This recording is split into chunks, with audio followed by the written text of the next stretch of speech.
அந்த பெரியாருக்கு பாரத ரத்னா விருது வழங்க வேண்டும் என்று நான் கடைசியாக என்னுடைய உரையிலே, இந்த 5 ஆண்டு காலம் நிறைவு பெறுகிற கடைசி அமர்வு நடந்தது. அந்த கடைசி அமர்விலே நான் பேசிய கடைசி உரையில் இந்திய அரசுக்கு ஒரு வேண்டுகோள் வைத்தேன். செய்ய மாட்டார்கள் என்று தெரியும், செய்ய வேண்டியதில்லை என்பதும் தெரியும்.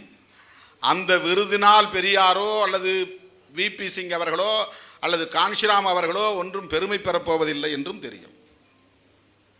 நான் கடைசியாக பேசி முடிக்கும்போது, சமூக நீதி காவலர்கள் விபி சிங், தந்தை பெரியார், காஞ்சிராம் போன்றவர்களுக்கு பாரத ரத்னா விருது வழங்க வேண்டும் என்று கேட்டு முடிக்கிறேன் என்று என்னுடைய உரையை முடித்தேன். நம்முடைய தோழர்கள் வழக்கம் போல் இங்கே கிளம்பிட்டாங்க. அது எப்படி பெரியாரெலாம் அதை ஏற்றுக்க மாட்டார். இப்போ என்ன அவன் கொடுக்கறது கையில் வச்சுக்கிட்டு நிற்கிறான் நரேந்திர மோடி. வாங்க வாங்க வீரமணி அவர்களே, யார் பெரியாருடைய வாரிசுகள், யாராவது வந்து வாங்கிக்கிங்க, பெரியாருக்கு நாங்கள் பாரத ரத்னா கொடுக்கலான்னு முடிவு பண்ணிட்டோம். திருமாவளவன் பேசினார். திருமாவளவன் சொல்லிட்ட பிறகு வேற மாற்று கருத்துக்கே இடமில்லை, அதனால் நாங்கள் தந்தே தீருவோம்னு பாரத ரத்னாவை கையில் எடுத்து வச்சுட்டா நிற்கிறாங்க. சில பேர் கிளம்பிட்டாங்க. அது எப்படி திருமாவளவன் பேசலாம்? அம்பேத்கர் உயிரோடு இருக்கும்போதே பாரத ரத்னான்னு கொடுத்துருந்தா அம்பேத்கர் போயிருக்க மாட்டார், வாங்கியிருக்க மாட்டார். அதெல்லாம் அவருக்கு பெருமை செய்யக்கூடிய ஒன்று கிடையாது. பெரியாருக்கும் அது பெருமை செய்யக்கூடிய ஒன்று அல்ல. இதிலே நாம் எந்த இடத்தில் எந்த நேரத்தில் இதை பேசினோம் என்பதுதான் முக்கியமானது. இந்த புரிந்து கொள்வதில் தான் நமக்கு இடையில சிக்கல் இருக்கு. நம்ம எல்லாம் பெரியாரியத்தை பேசக்கூடியவர்கள் தான், அவர்களும் பெரியாரியத்தை பேசுகிறார்கள், நாமும் பெரியாரியத்தை பேசுகிறோம். சங்கிகள் ஆத்திரப்பட்டு இருக்க வேண்டும், ஆனால் பெரியாரியவாதிகளே ஆத்திரப்படுகிறார்கள் என்றால் இப்போ பெரியாரியத்தை எப்படி நாம் உள்வாங்கி இருக்கிறோம் என்பது கேள்விக்குறியாகிறது. அவர்கள் உடனே பாரத ரத்னா தந்து விடுவார்கள் என்பதற்காக நாம் சொல்லவில்லை. நீ அத்வானிக்கு தந்தது தவறு என்று சொல்லுவதற்காகத்தான் அது சொல்லப்படுகிறது. அத்வானி யார்? இந்த மண்ணில் இன்றைக்கு மோடி இவ்வளவு பெரிய செல்வாக்கை பெற்று ஆட்சி பீடத்தில் அமர்ந்திருப்பதற்கு காரணம் மோடியின் உழைப்பு அல்ல, அத்வானியின் உழைப்பு. மறந்துவிடக்கூடாது. வாஜ்பாயும் அத்வானியும் அப்படிப்பட்ட வெறுப்பு அரசியலை பல 10 ஆண்டுகளுக்கு முன்பே எடுத்தார்கள். இந்த பாபர் மசூதி இடிக்கப்படுவதற்கு முன்பே விடுதலை சிறுத்தைகள் சுவரொட்டி ஒட்டினோம் என்று சொன்னேன். அன்று அனுமனால் இலங்கை எரிந்தது, இன்று அத்வானியால் இந்தியா எரிய போகிறது. இதை முன்னுணர்ந்து சொன்ன இயக்கம் விடுதலை சிறுத்தைகள். அதே போல பாபர் மசூதி இடித்த உடனேயே 3000 பேர் இளைஞர் கூட்டம் திரட்டி சைக்கிள் பேரணி மதுரையிலே நடத்தியது விடுதலை சிறுத்தைகள் இயக்கம். அன்னைக்கெல்லாம் தேர்தல் அரசியலே கிடையாது. நமக்கு முஸ்லீம் ஓட்டு போடுவாங்க, நான் செஞ்சோம். அதை ஐடியாலஜி, கருத்தியல், கொள்கை, கோட்பாடு, கொள்கை புரிதல். இப்போ இந்த மாநாடு நீங்கள் தேர்தலுக்காக தான் போட்டிங்களான்னு சில பேர் இந்த தேர்தலோடு இப்படியே சிந்திச்சு பழக்கப்பட்டவர்கள் இவர்கள். நாம் ஸ்ட்ரென்த்தை காட்டுறதுக்காக நடத்தணும். ஸ்ட்ரென்த்தை யார் வேணாலும் காட்டிட முடியுமா? சும்மா காட்டிட முடியுமா? எலெக்ஷனுக்காக ஸ்ட்ரென்த்தை காட்டிட முடியுமா? அவ்வளவு பேரும் ஒவ்வொரு தனிநபரும் இந்த இயக்கத்தையும் தலைமையையும் நம்புகிற காரணத்தினால் திரண்டு வந்தார்கள். சொந்த செலவில் வந்தார்கள். மாநாட்டு செலவுக்கும் தலைமைக்கு காசு கொடுத்தார்கள். மாநாட்டுக்கும் செலவு செய்து விளம்பரம் எழுதினார்கள், சுவரொட்டி போட்டார்கள், டிஜிட்டல் பேனர் வைத்தார்கள், வண்டி பிடித்தார்கள். அந்த வண்டியிலேயே குடிநீர், உணவு எல்லாவற்றையும் அவரே தயாரித்து கொண்டார்கள். அப்படி வந்தவர்களின் திரட்சி தான் சிறுகனூரில் திரண்ட ஒரு மாபெரும் மாநாடு, வெல்லும் ஜனநாயக மாநாடு. 100 விழுக்காடு கொள்கை சார்ந்து திரண்ட கூட்டம், தேர்தலுக்காக நடத்தப்பட்ட கூட்டம் அல்ல. அப்படி திருமாவளவன் இதுவரையில் ஒரு நடவடிக்கையை கூட தேர்தலை குறிவைத்து செய்ததில்லை. சில பேர் திடீர்னு ஒரு இடத்துல போய் எவனா போராட்டம் நடத்தும், அப்புறம் பார்த்தா அந்த தொகுதியில் அவன் போய் கேண்டிடேட்டாக நிற்க போகிறான்னு தெரியும். அவன் 1 வருஷத்துக்கு 2 வருஷத்துக்கு பின்னால் அவன் கேண்டிடேட்டாக நிற்க போகிறதுக்கு இப்போவே போய் அங்கே போராட்டம், மக்கள் பிரச்சனை, உடனே ஒரு மறியல், ஒரு ஷோ, ஒரு மீடியாவில் ஒரு பேட்டி, அவன் பிளான் பண்ணி அவன் கேண்டிடேச்சர் வேட்பாளராக நிற்க போகிறதுனால அதை செய்வான். ஆந்திராவுக்கு நான் போகிறேன், வேட்பாளராக நிற்க போகிறேன். தெலுங்கானாவுக்கு நான் போகிறேன், வேட்பாளராக நிற்க போகிறேன். 7-8 வருஷத்துக்கு முன்னால் அல்லது 10 வருஷத்துக்கு முன்னால் ஸ்ரீகாக்குளம் என்கிற இடத்துல லட்சுமிப்பேட்டையில் விடிய காலையில் புகுந்து சாதி வெறியர்கள் தாக்கியதில் 5 பேர் கொல்லப்பட்டார்கள். அடுத்த நாளே பயணம் செய்து நாங்கள் அந்த ஊரை போய் பார்த்தோம், அந்த மக்களை பார்த்தோம், அந்த மக்களை சந்தித்தோம், பாதிக்கப்பட்டவர்களை போய் மருத்துவமனையில் சந்தித்தோம், கண்டித்து ஆர்ப்பாட்டம் நடத்தினோம். அங்கே மாலா மகாநாடு என்கிற ஒரு அமைப்பு நடத்திய கண்டன பொதுக்கூட்டத்தில் கலந்து கொண்டு நான் பேசிவிட்டு வந்தேன். ஸ்ரீகாக்குளம் நாடாளுமன்ற தொகுதியில் நான் போய் போட்டியிடப் போகிறேனா? ஆனால் இங்கே அப்படி தான் சிந்திச்சு பழகிருக்கிறாங்க. இவன் இப்படி போகிறான்னா அங்கே ஏதோ ஒரு நோக்கம் இருக்கும். மாநாடு நடத்துகிறான்னா ஏதோ ஸ்ட்ரென்த்து காட்டுறான். எதுக்கு ஸ்ட்ரென்த்து காட்டுறோம்? ஸ்ட்ரென்த்து காட்டாமலே 2 தொகுதியை வாங்கியிருக்கிறோமே ஏற்கனவே. இதுவரையில் நாங்கள் தனித்து போட்டியிடவே இல்லையே. இதுவே தமிழ்நாட்டில் விடுதலை சிறுத்தைகள் செய்திருக்கிற ஒரு மாபெரும் புரட்சி.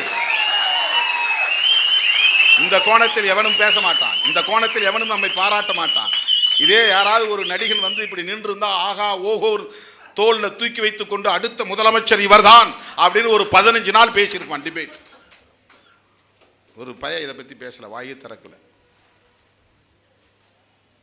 அப்படி காட்டிட்டா திருமாவளவனுக்கு ஓஹோன்னு ஒரு அங்கீகாரம் கிடைச்சிடும். இப்போ நாங்கள் உங்களை பற்றி டிவியே நான் பார்க்குறதே கிடையாது, பேப்பரை நான் படிக்கிறதே கிடையாது, டிவியில் செய்தி போடுன்னு நான் சொல்கிறதே கிடையாது, பேப்பரில் செய்தி போடுன்னு சொல்கிற எல்லாம் எங்களுக்கு சோஷியல் பிளாட்ஃபார்ம் இயற்கையே உருவாக்கி கொடுத்துருக்கு. இயற்கையை உருவாக்கி கொடுக்கிறது. சோஷியல் மீடியாங்கிற பிளாட்ஃபார்முக்குள்ளே போகுது. இன்னைக்கு உன்னால் மறைக்க முடியல, என்ன மறைச்சிருப்பாங்க. சோஷியல் மீடியா இல்லைன்னா ஒரு டிவி காட்டியிருக்க மாட்டாங்க, ஒரு பேப்பரில் போடு. எவ்வளவு தான் நீ பண்ணாலும் நமக்கு 2 காலம் தான் ஒதுக்குவோம் ஒரு பத்திரிக்கையில். அது 8வது பக்கத்தில் 10வது பக்கத்தில் தான்.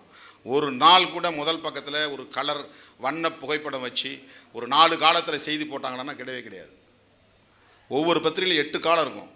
இந்த 8 காலத்தில் இதுவரையில் இந்த 25 ஆண்டு கால வெள்ளி விழா கொண்டாடிய நிலையிலும் கூட 2 நாடாளுமன்ற உறுப்பினர் 4 சட்டமன்ற உறுப்பினரை கொண்டிருக்கிற நிலையிலும் கூட நமக்கு இந்த கட்சி இந்த இதழ்கள் ஒதுக்குகிற அளவு 2 காலம் அல்லது 3 காலம், அதிகபட்சமான 3 காலம். முதல் பக்க செய்தி போட மாட்டான். ஏதாவது நீ கல்லெறிஞ்சி கண்ணாடி உடைச்சினா முதல் பக்க செய்தி. சிறுத்தைகள் வன்முறை வெறியாட்டம் போடுவான். இந்த மாநாட்டை எவ்வளவு பேர் திரண்டாங்கன்னு காட்டலை, அந்த விபத்து நடந்து தான் பெருசாக போட்டாங்க. இந்த தம்பிங்க இறந்தது. 1 மணி வரையிலும் மாநாடு முடிஞ்சிச்சா சொல்லி கேட்கல, வந்துக்கிட்டே இருந்தாங்க திடலுக்கு. 55 கிலோமீட்டர் இந்த பக்கம் வலது பக்கத்தில் 20 கிலோமீட்டர் சமயபுரம் வரையிலும், இந்த பக்கம் பெரம்பலூர் இடது பக்கத்தில் 35 கிலோமீட்டர் 55 கிலோமீட்டர் ஆயிரக்கணக்கான வண்டிகள் தேங்கி நின்றன. சாலை முழுக்க விடுதலை சிறுத்தைகளின் கட்டுப்பாட்டிலே இருந்தது. அந்த வண்டிகளில் இருந்து இறங்காதவர்களின் எண்ணிக்கையே பல லட்சம் பேர். வண்டியிலிருந்து நிறைய பெண்கள் இறங்கல.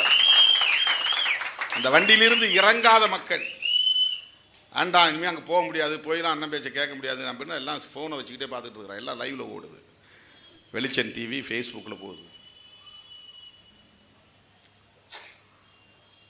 இந்த திரட்சி கொள்கை சார்ந்து உருவான திரட்சி. அருமை தோழர்களே, எல்லா இருட்டடிப்புகளையும் தாண்டி, எல்லா அவமதிப்புகளையும் தாண்டி, எல்லா ஒதுக்குமுறைகள் ஒதுக்கி வைக்கிற ஒதுக்குதலையும் தாண்டி 25 ஆண்டு காலமாக ஒரு மாபெரும் சக்தியாக தாக்குப்பிடித்து நிற்கிற இயக்கம் விடுதலை சிறுத்தைகள் கட்சி. திரளாக கூடியிருக்கிற என் உயிரின் உயிரான விடுதலை சிறுத்தைகளே,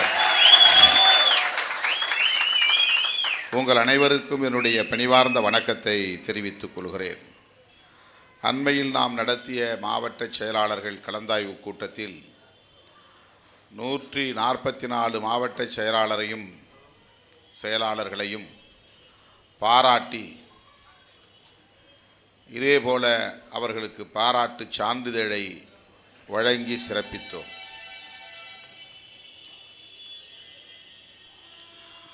ஒரு மாவட்டத்திலிருந்து பல்லாயிரக்கணக்கான சிறுத்தைகள் பங்கேற்றார்கள்.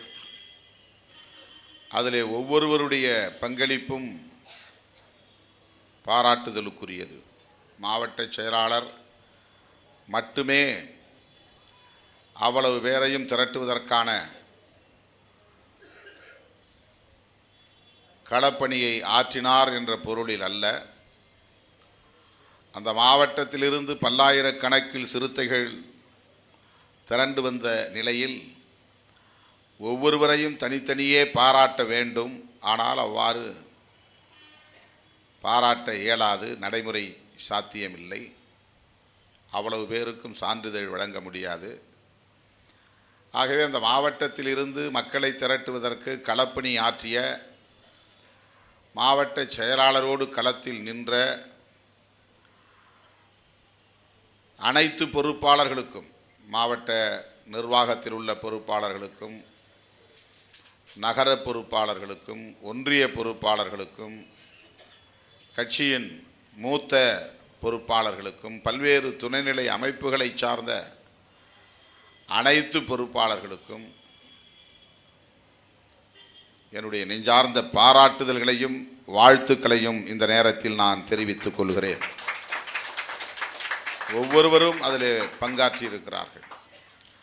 ஆனால் அவ்வளவு பேருக்கும் தனிப்பட்ட முறையிலே பாராட்டு சான்றிதழ் வழங்க முடியாது. ஆகவே மாவட்டத்தை பிரதிநிதித்துவப்படுத்துகிற மாவட்ட செயலாளர்களை பாராட்டினால் அந்த மாநாட்டின் வெற்றிக்கு பாடாற்றிய அத்தனை பேரையும் பாராட்டியதாகத்தான் பொருள். அவ்வளவு பேருக்கும் நாம் சான்றிதழ் அளித்ததாகத்தான் பொருள். ஆகவே இந்த வாய்ப்பை பயன்படுத்தி மீண்டும் ஒரு முறை இந்த மாநாட்டின் வெற்றிக்கு பாடாற்றிய அனைத்து பொறுப்பாளர்களுக்கும், என் உயிரின் உயிரான விடுதலை சிறுத்தைகள் யாவருக்கும் நான் மீண்டும் ஒரு முறை என்னுடைய நன்றியை உரித்தாக்குவதோடு மனமாற அவர்களை பாராட்டுகிறேன், வாழ்த்துகிறேன். அப்போதுதான் எனக்கு தோன்றியது, சுடரேந்தி ஓடி வந்த தோழர்களையும் பாராட்ட வேண்டும், வாழ்த்த வேண்டும். அவர்கள் எண்ணிக்கையில் 100 பேர் அல்லது 200 பேர் என்ற அளவில் தான் இருப்பார்கள். எனவே அவர்களை எல்லாம் ஓரிடத்தில் அழைத்து அவர்களுக்கும் சான்றிதழ் வழங்கி பாராட்ட வேண்டும் என்று விரும்பினேன். அதன் அடிப்படையில் தான் ஒரு சில நாட்களின் இடைவெளியில் இந்த ஏற்பாடு செய்யப்பட்டது. அவர்களுக்கான சான்றிதழை இங்கே நாம் வழங்க இருக்கிறோம்.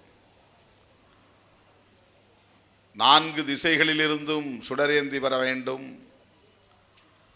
அதிலே சென்னையிலிருந்து ஒரு சுடரை நான் ஏந்தி செல்ல வேண்டும் என்றுதான் முதலில் திட்டமிட்டிருந்தேன். டிசம்பர் 23 மாநாடு நடத்துவதாக அறிவிக்கப்பட்ட போது நான் சென்னையிலிருந்து சுடரேந்தி மாநாட்டு திடலுக்கு போக வேண்டும் என்று எண்ணி இருந்தேன். அப்படித்தான் உடனிருந்த தோழரிடத்திலும் சொல்லியிருந்தேன். அதற்கான ஏற்பாடுகளும் செய்யப்பட்டிருந்தது. சென்னை மற்றும் அதனை சுற்றியுள்ள மாவட்டங்களில் டிசம்பர் மாதத்திலே பெய்த பெருமழை பெரிய அளவிலே நமக்கு சேதத்தை ஏற்படுத்தியது. நானே அந்த பெருமழையில் சிக்கிக்கொண்டேன், பாதிக்கப்பட்டேன். ஆகவே அந்த நேரத்தில் 23ஆம் தேதி அந்த மாநாட்டை நடத்த முடியாது என்கிற ஒரு சூழலில் முதல்வரை சந்தித்து அவருடைய ஒப்புதலோடு டிசம்பர் 29ஆம் தேதி நடத்துவதாக நாம் அறிவித்தோம். சற்றும் எதிர்பாராத வகையிலே அந்த மாநாட்டின் போது 29ஆம் தேதியின் போது, மாநாட்டு தேதியின் போது தென் மாவட்டங்களில் மிகப்பெரிய மழை. எவ்வளவு பெரிய பாதிப்பு என்று உங்களுக்கு தெரியும்.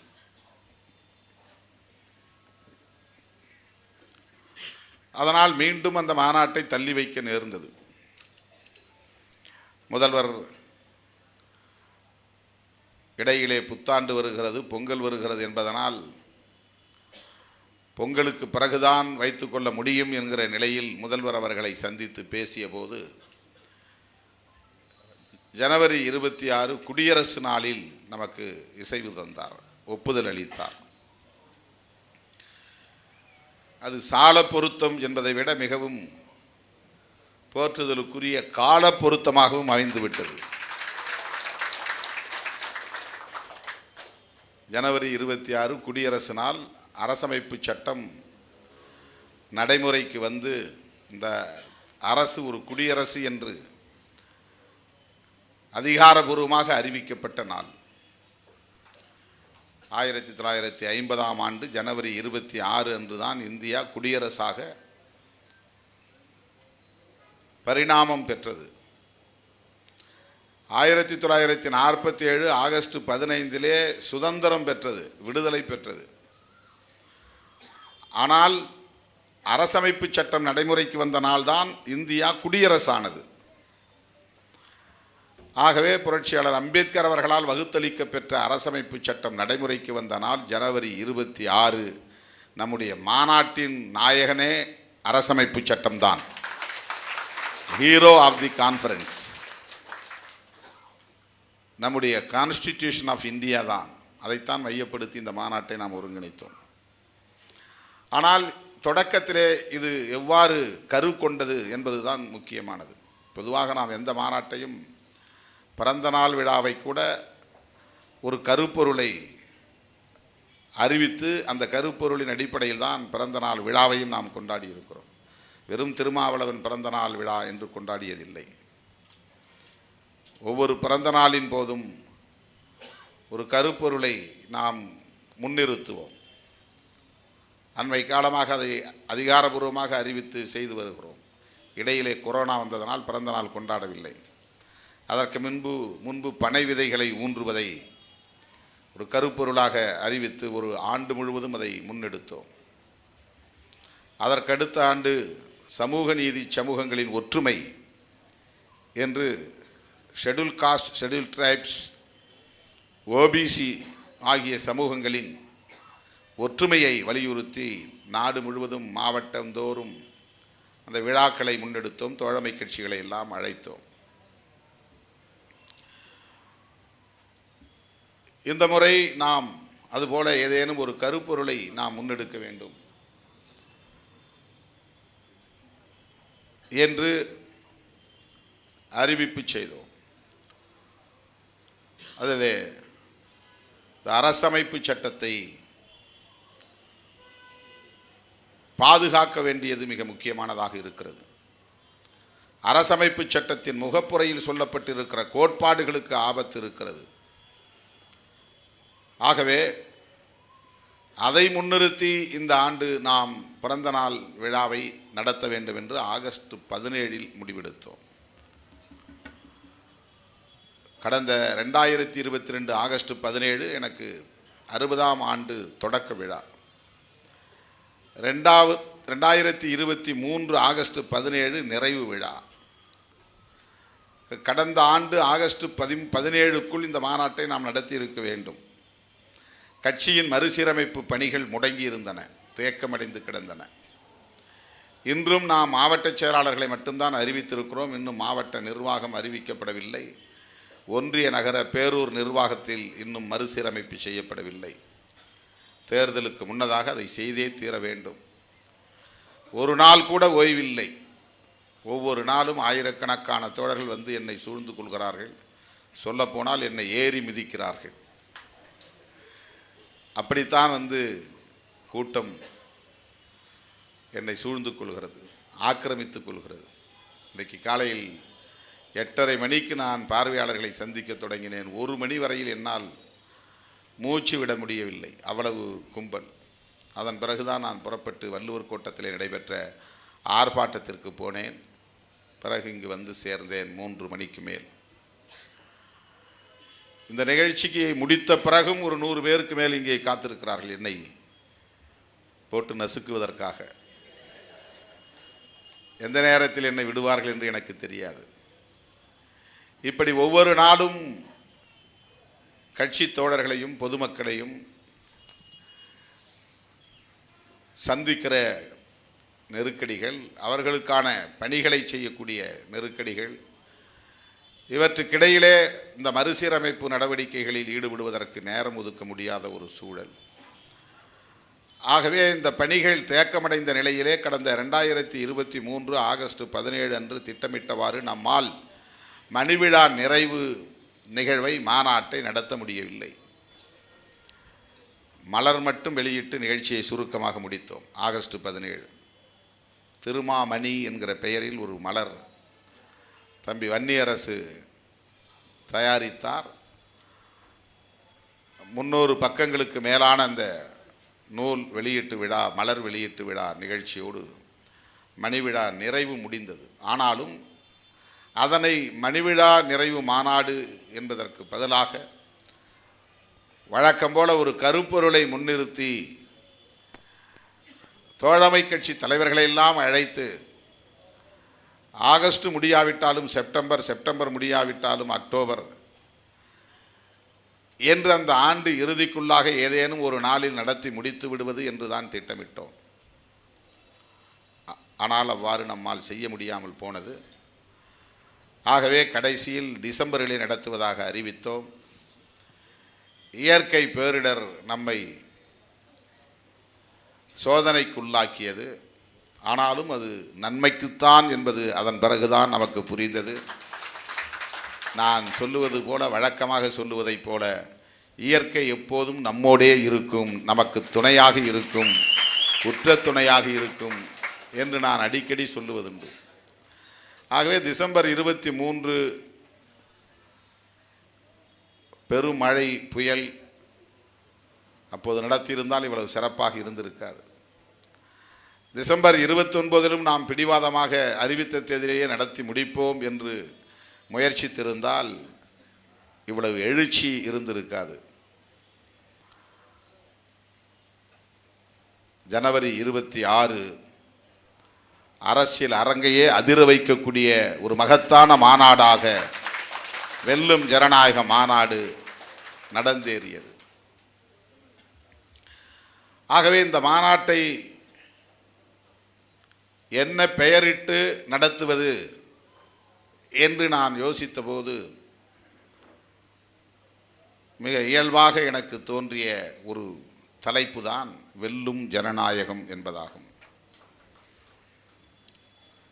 வெல்லும் ஜனநாயக மாநாடு என்று தோழர்கள் இந்த மாநாட்டை இணைக்கிற போது அந்த சொற்றொடர் அப்படித்தானே வரும். வெல்லும் ஜனநாயகம் என்கிற மாநாடா, வெல்லும் ஜனநாயக மாநாடா என்ற ஒரு குழப்பத்தை முன்னணி தோழர்கள் என்னிடத்திலே ஒரு கேள்வியாக சுட்டிக்காட்டினார்கள்.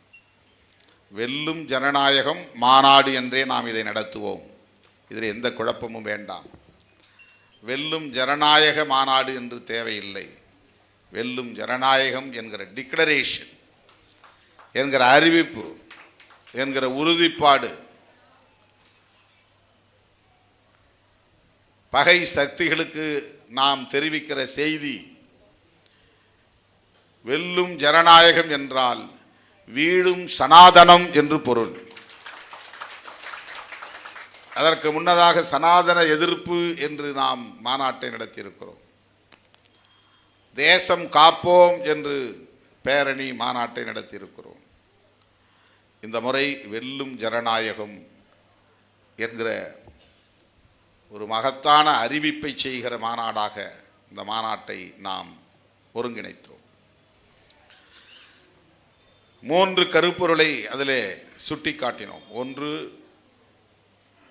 தேர்தல் அரசியலுக்கு விடுதலை சிறுத்தைகள் கட்சி வந்து 25 ஆண்டுகள் ஆகிறது. அதனால் விடுதலை சிறுத்தைகள் கட்சியின் தேர்தல் அரசியல் வெள்ளி விழா, அது ஒரு விழா. நான் பொது வாழ்க்கைக்கு வந்து அதனை வெள்ளி விழாவாக நாம் கொண்டாடி மதுரையிலே வெள்ளி விழா மாநாட்டை நடத்தியிருக்கிறோம். அந்த வெள்ளி விழா வேறு, அது என்னுடைய பொது வாழ்வுக்கான வெள்ளி விழா. இது கட்சி தேர்தல் அரசியலுக்கு வந்து வெள்ளி விழா. அப்படி என்றால் தேர்தல் அரசியலுக்கு வராமல் இருந்தோமா என்றால் ஆம், சில தோழர்களுக்கு, புதிய தோழர்களுக்கு தெரியாது. 1990ஆம் ஆண்டு நான் இந்த இயக்கத்தின் தலைமை பொறுப்பை ஏற்று 10 ஆண்டு காலம் தேர்தல் அரசியலை புறக்கணித்தோம். பதவிக்காக பொது வாழ்க்கைக்கு வந்தவர்கள் அல்ல நாம். கட்சியை தொடங்கியதும் நான் தான் முதல்வர் என்று சொல்லுகிற நிலைப்பாட்டை நாம் ஒருபோதும் எடுத்ததில்லை. அந்த உணர்வு, அதாவது பதவிக்கு வர வேண்டும் என்கிற உணர்வு அல்ல, துளியும் இல்லை. பொதுவாழ்வில் அடியெடுத்து வைக்கும் போதே தேர்தல் வேண்டாம் என்று சொன்ன கட்சி விடுதலை சிறுத்தைகள் இயக்கம். அப்படி சொன்னவன் திருமாவளவன்.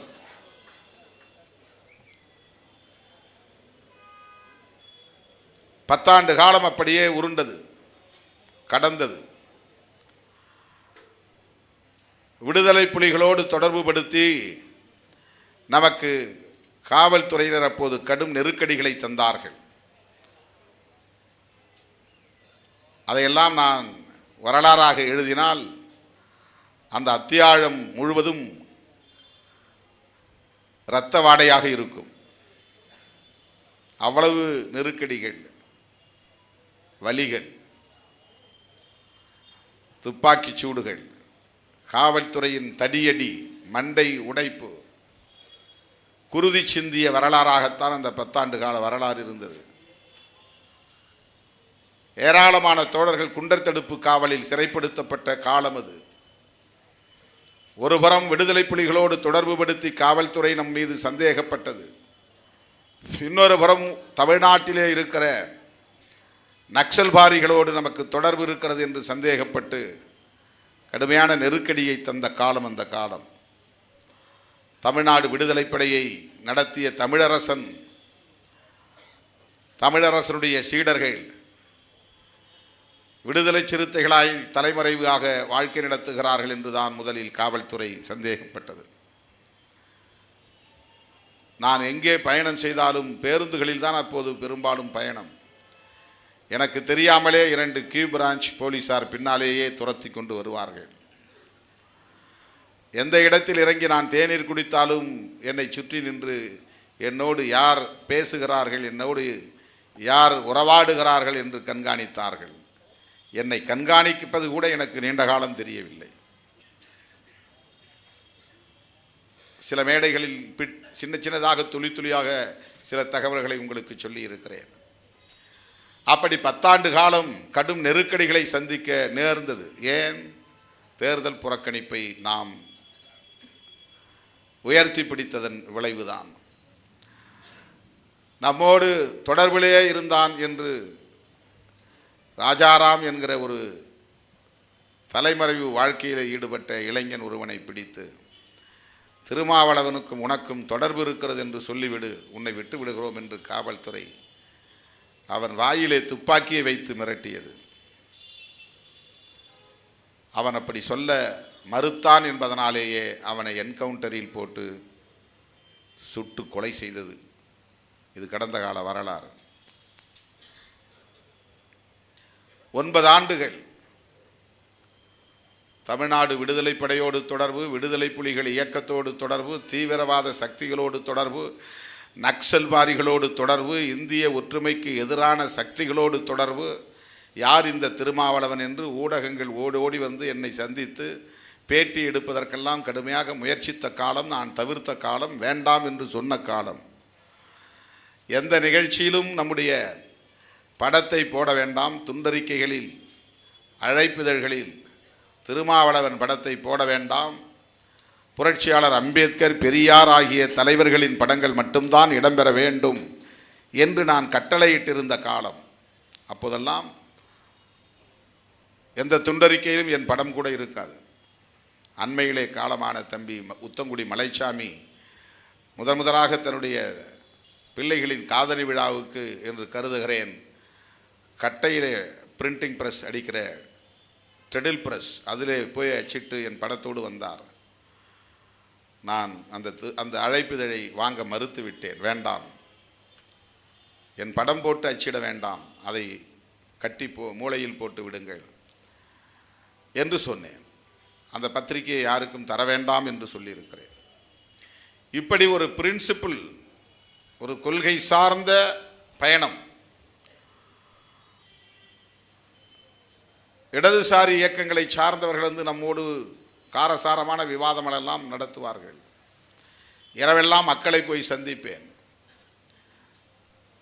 வீதிகளில் மக்களை உட்கார வைத்து கொண்டு மேலூர் பகுதிகளிலே அவர்களோடு நான் பேசுவேன். விடிய விடிய பேசிவிட்டு நடந்தே மெயின் ரோடு வந்து லாரி பிடித்து நான் தங்கியிருந்த இடத்துக்கு வந்து சேருவதற்கு விடிந்து போய்விடும். விடியற் காலை தூங்குவதற்கு நேரம் இருக்காது. அதோடு நான் அலுவலகத்திற்கு செல்வேன். ஒரு நாளைக்கு எத்தனை தோழர்கள் வெட்டி விட்டார்கள், குத்தி விட்டார்கள், எரித்து விட்டார்கள், காயப்படுத்தி விட்டார்கள், சாதியை சொல்லி இழிவுபடுத்தி விட்டார்கள் என்று நான் வேலை செய்த பணி செய்த அலுவலகம் தேடி வந்து கொண்டே இருப்பார்கள். உள்ளே நான் போய் வேலை செய்வேன், வெளியே வந்து அவர்களோடு பேசுவேன். அந்த இடத்துல ஒரு கரும்பு சாறு கடை இருந்தது. வருகிற அவ்வளவு பேருக்கும் கரும்பு சாறு கொடுக்க வேண்டும். அந்த பையனிடம் நான் ஆணையிட்டு இருந்தேன், என்னை பார்க்க வருகிறவர்கள் உள்ளே வரக்கூடாது. வந்தது என் பெயரை சொன்னால் ஆளுக்கு ஒரு டம்ளர் கரும்பு சாறு சாப்பிட்டு விட்டு வெளியே நிற்பார்கள். நானும் போய் அவர்களோடு கரும்பு சாறு சாப்பிட்டு கொண்டே பேசுவேன். இப்படித்தான் என் வாழ்க்கை ஓடியது. பிரச்சனைகள் என்றால் போஸ்டர். இரவெல்லாம் நான் அவர்களோடு போய் பேருந்துகளில் ஒட்டுவேன், சுவர்களில் ஒட்டுவேன். விடிய விடிய ஒட்டுவோம். 7 மணி வரையில் காலை 7 மணி வரையில் 8 மணி வரையில் ஒட்டிவிட்டு அந்த பசை காய்ந்த கையோடு வீட்டுக்கு போய் குளித்து விட்டு உடனே நான் சாப்பிடக்கூட நேரம் இருக்காது, சைக்கிள் எடுத்துக்கொண்டு ஆஃபீஸுக்கு ஓடி விடுவேன். இது 10 ஆண்டு காலம். தேர்தலை புறக்கணித்த காலம், மக்களை அணிதிரட்டிய காலம். அப்போதுதான் பாபர் மசூதி பிரச்சனை வந்தது. அன்று அனுமனால் இலங்கை எரிந்தது, இன்று அத்வானியால் இந்தியா எரியப் போகிறது என்று நான் ஒரு முழக்கத்தை எழுதி கொடுத்தேன்.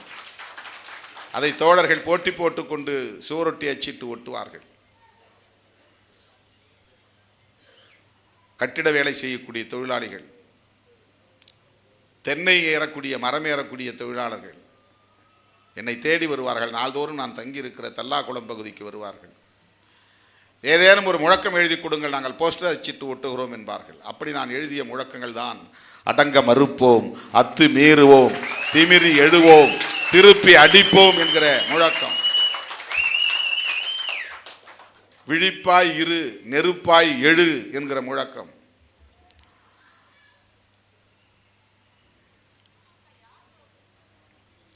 அமைப்பாவதால் மட்டுமே அத்துமீற முடியும், அத்துமீறலால் மட்டுமே அடக்குமுறைகள் உடையும். இது நான் எழுதிய முழக்கம். எண்ணற்ற பல முழக்கங்கள். அந்த முழக்கங்களை தோழர்கள் அப்படியே சுவரொட்டியாக அச்சிட்டு ஒட்டுவார்கள். நானும் அவர்களோடு சேர்ந்து அந்த சுவரொட்டியை பேருந்துகளில் ஒட்டுவதுண்டு. அப்படி ஒரு 10 ஆண்டு காலம் உருண்டோடியது தோழர்களே. காவல்துறையின் நெருக்கடி மேலும் மேலும் நம் குரல் வலையை நெருக்க தொடங்கிய சூழலில் கட்சியை காப்பாற்ற வேண்டியது, இயக்கத்தை காப்பாற்ற வேண்டியது என்கிற நெருக்கடி உருவான நிலையில் 1995, 96 இந்த காலகட்டத்தில் உள்ளாட்சி தேர்தல் தொடர்பான விவாதம் எழுந்தபோது மேலவளவு முருகேசன் படுகொலை செய்யப்பட்ட பிறகு இந்த தேர்தல் குறித்து நாம் ஒரு நிலைப்பாட்டை எடுத்தாக வேண்டும் என்கிற கட்டாயத்திற்கு தள்ளப்பட்டோம். நாம் தேர்தலை புறக்கணித்தாலும் மக்கள் தேர்தலை புறக்கணிப்பதில்லை. புரட்சியாளர் அம்பேத்கர் தேர்தலை புறக்கணிக்கிற அரசியலை பேசவில்லை. ஆகவே தேர்தல் நிலைப்பாடு குறித்து நாம் மறுபரிசீலனை செய்ய வேண்டிய தேவை இருக்கிறது என்பதை உணர்ந்து எனது அக்கா குடியிருந்த ஊர் திருமாந்துறையிலே முதலாக ஒரு ஆலோசனை கூட்டத்தை நடத்தினோம். அதன் பின்னர் பெரம்பலூரிலே இன்னும் விரிவான ஒரு அவையாக அதை மாற்றி விவாதித்தோம். அது போதாது என்று விழுப்புரத்திலே மாநில செயற்குழுவை கூட்டி விவாதித்தோம். இப்படி 3 அமர்வுகளுக்கு பிறகுதான் கொண்ட கொள்கையை உறுதியை காட்டுவோம், கொள்கை சிதையாமல் உத்தியை மாற்றுவோம், கொண்ட கொள்கையில் உறுதியை காட்டுவோம், கொள்கை சிதையாமல் உத்தியை மாற்றுவோம் என்ற முழக்கத்தை நான் எழுதினேன். எதற்காக என்றால், இனி சிறுத்தைகள் தேர்தல் களத்தில் அடியெடுத்து வைக்கப் போகிறோம். தேர்தலில் பங்கேற்பதும் தேர்தலை புறக்கணிப்பதும் கொள்கை என்று புரிந்து கொள்ள வேண்டாம், அது ஒரு உத்தி. சாதி ஒழிப்பு தான் கொள்கை, தமிழ் தேசியம்தான் கொள்கை, மகளிர் விடுதலை தான் கொள்கை, பாட்டாளி வர்க்க விடுதலை தான் கொள்கை, ஏகாதிபத்திய எதிர்ப்பு தான் கொள்கை. தேர்தல் புறக்கணிப்பு என்பது ஒரு உத்தி, ஒரு தந்திரம், ஒரு நிலைப்பாடு. அது ஒரு செயல் தொடர்பான, செயல் திட்டம் தொடர்பான ஒரு நிலைப்பாடு. தேர்தலில் பங்கேற்கலாம், தேர்தலை பங்கேற்காமல் புறக்கணிக்கலாம். ஆனால் கொள்கை அதுதான், அந்த 5 கொள்கைகள். ஆகவே விழுப்புரத்தில் கூடிய மாநில செயற்குழு, அதில் தான் முதலாக ஒரு தீர்மானத்தை நாம் எடுக்கிறோம், தேர்தலில் பங்கேற்பதென்று. அப்போது நான் எழுதிய முழக்கம்தான் கொண்ட கொள்கையில் உறுதியை காட்டுவோம், தேவையெனில் கொள்கை சிதையாமல் உத்தியை மாற்றுவோம் என்பதாகும். அதற்கு பிறகு வந்த நாடாளுமன்ற தேர்தல் தான் 1999 நாடாளுமன்ற தேர்தல். மூப்பனார் அப்போது 3வது அணியை கட்டுவதற்கு முயற்சித்து கொண்டிருந்த நேரம், தமிழ் மாநில காங்கிரஸ் கட்சி உருவாகியிருந்த நேரம், அது நமக்கு ஒரு வாய்ப்பை ஏற்படுத்தி தருகிற கால பொருத்தமாக அமைந்தது. அவர் அழைத்தார், பேசினார். நாங்கள் தயங்கினோம். தேர்தலில் நிற்பதென்று முடிவெடுத்தாலும் கூட நாங்கள் தனியே நிற்பதாகத்தான் இருக்கிறோம், எந்த கூட்டணியிலும் ஈடுபடுவதாக இல்லை என்று எண்ணிக்கொண்டிருந்த வேளையில் நாம் இந்த அணியிலே 3வது அணியிலே இணைந்து செயல்படுவோம் என்று பேசிய பிறகு முன்னணி தோழர்கள் எல்லாம் ஒன்றிணைந்து முடிவெடுத்து தேர்தலை சந்தித்து எல்லோரும் திரும்பி பார்க்கிற அளவுக்கு அந்த அணியிலே 2.25 லட்சம் வாக்குகளை பெற்றோம்.